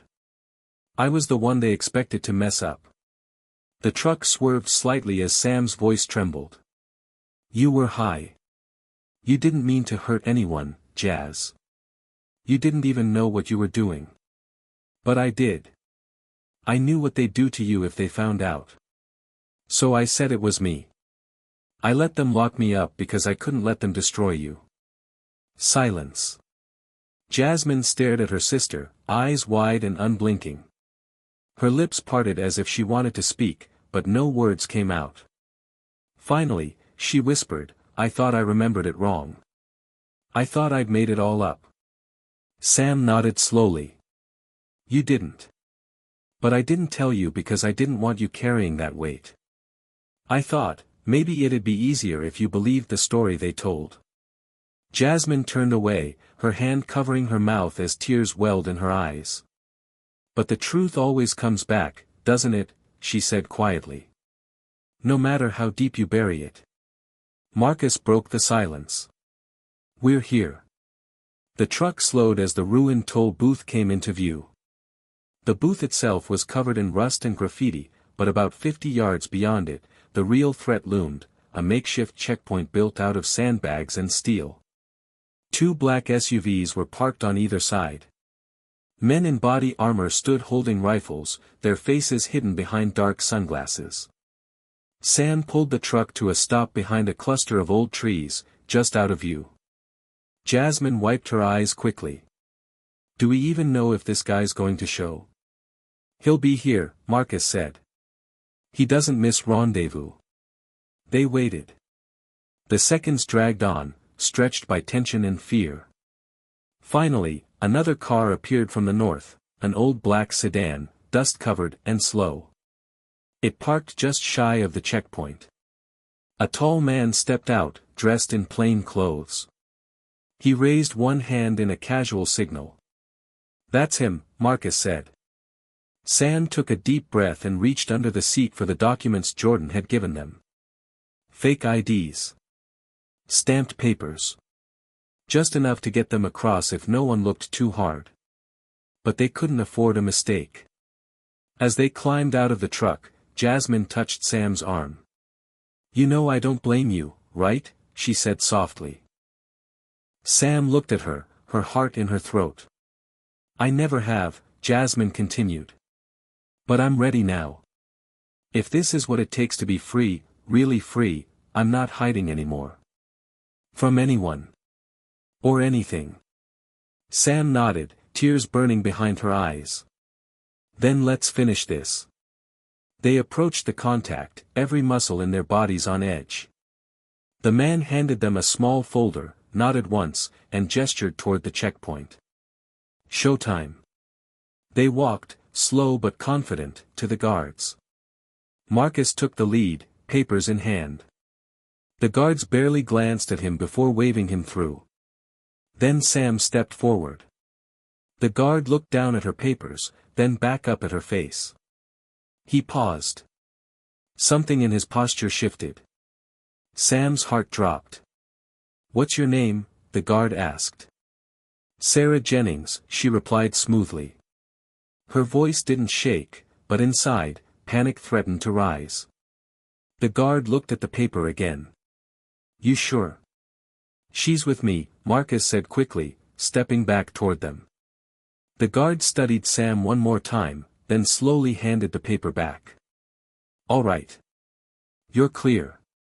Sam exhaled silently, her knees nearly buckling as she crossed the invisible line. Jasmine followed behind her, holding tight to the documents, never looking back. They had made it. At least, this part. They were over the border now. But freedom? That was still ahead. The morning after they crossed the border was quiet. Too quiet. Sam awoke in a small, bare room above an old hardware store. The bed was lumpy, the window cracked slightly open, and a single beam of sunlight cut through the dusty air. For a moment, she lay still, listening, feeling. Not just the physical ache in her body, but something deeper. A strange, unfamiliar sense of stillness. It was the first time in years she hadn't felt hunted. But peace was not the same as freedom. Downstairs, she found Marcus sipping black coffee, eyes trained on a grainy television showing static. Jasmine was by the window, watching the street with quiet intensity. They haven't followed, Marcus said without turning. At least not yet. Jasmine turned. But they will. Sam nodded. Yeah. They always do. They were safe, on paper. New identities, new location, new life. But the kind of people who had orchestrated everything they'd run from didn't stop just because of a border. They didn't stop because things were right or wrong. They stopped when you had nothing left to take. Sam sat down at the table, her mind spinning with everything they had lost, and everything they still had to face. Let's say they don't find us for a while, Marcus said slowly. What's next for you two? It was a simple question. But Sam didn't have a simple answer. She glanced at Jasmine. Jasmine exhaled, brushing a hand through her curls. I want to speak up, she said. Maybe not publicly. Not yet. But I can't pretend anymore. What happened to you, Sam? It was wrong. You took my fall. I know you did it out of love, but I need to start carrying some of the weight. Sam looked at her sister, something heavy rising in her chest. Jazz. I didn't do it for thanks. I did it because I believed you deserved a second chance. I know, Jasmine said. But you deserve one too. A silence settled between them. And then, Sam smiled. A real smile. The kind she hadn't worn in years. I've been thinking, she said. There are probably hundreds of women like me. People who took the fall. People who got caught in a system that didn't care about truth, just about closing a case. You want to fight back?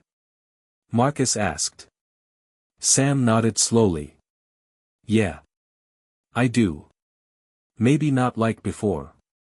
I'm not going to run into courtrooms with files and yell conspiracy. But I know the law now. I know the cracks they hide behind. I've lived it. Jasmine's eyes lit up. You want to help people. Like, real help. Real stories, Sam said. Real change. One voice at a time. Marcus chuckled, the first laugh Sam had heard from him in weeks. You two are gonna get us all killed again. Maybe, Sam smirked. But we'll go down doing something that matters. They packed what little they had, kept it light. The plan was never to stay in one place long. Too risky. But that didn't mean they had to live like ghosts. Sam had decided that morning, she was done hiding. She would live with the truth, even if the world still couldn't face it. Later that night, while Jasmine slept and Marcus stood guard on the roof, Sam opened her laptop. A blank document stared back at her. She hesitated, then typed the first line. My name is Samantha Green. I was wrongfully convicted for a crime my twin sister committed. I don't tell this story for revenge. I tell it for the women like me who are still waiting for someone to believe them. She paused. Then she added. If you're reading this, you're not alone anymore. She hit save. By the end of their long journey, through betrayal, guilt, identity, and redemption, Sam and Jasmine emerge not as broken fugitives, but as women who've claimed their truth. Sam, once seen as just the bad twin, now finds strength in her experience. Her pain, her injustice, it will not be wasted. She chooses to turn it into purpose. Jasmine, who carried the silent burden of guilt and denial, finally steps into the light, owning what happened, and standing by her sister not just in blood, but in truth. And Marcus, the stoic protector, finds something like peace watching them grow into their power. Their escape was just the beginning. What they do now, how they live with the truth, is the real story. Hit subscribe and leave a comment with where you're watching from. This story might just spark a new beginning. What's one thing that always pushes you forward, even when things get tough?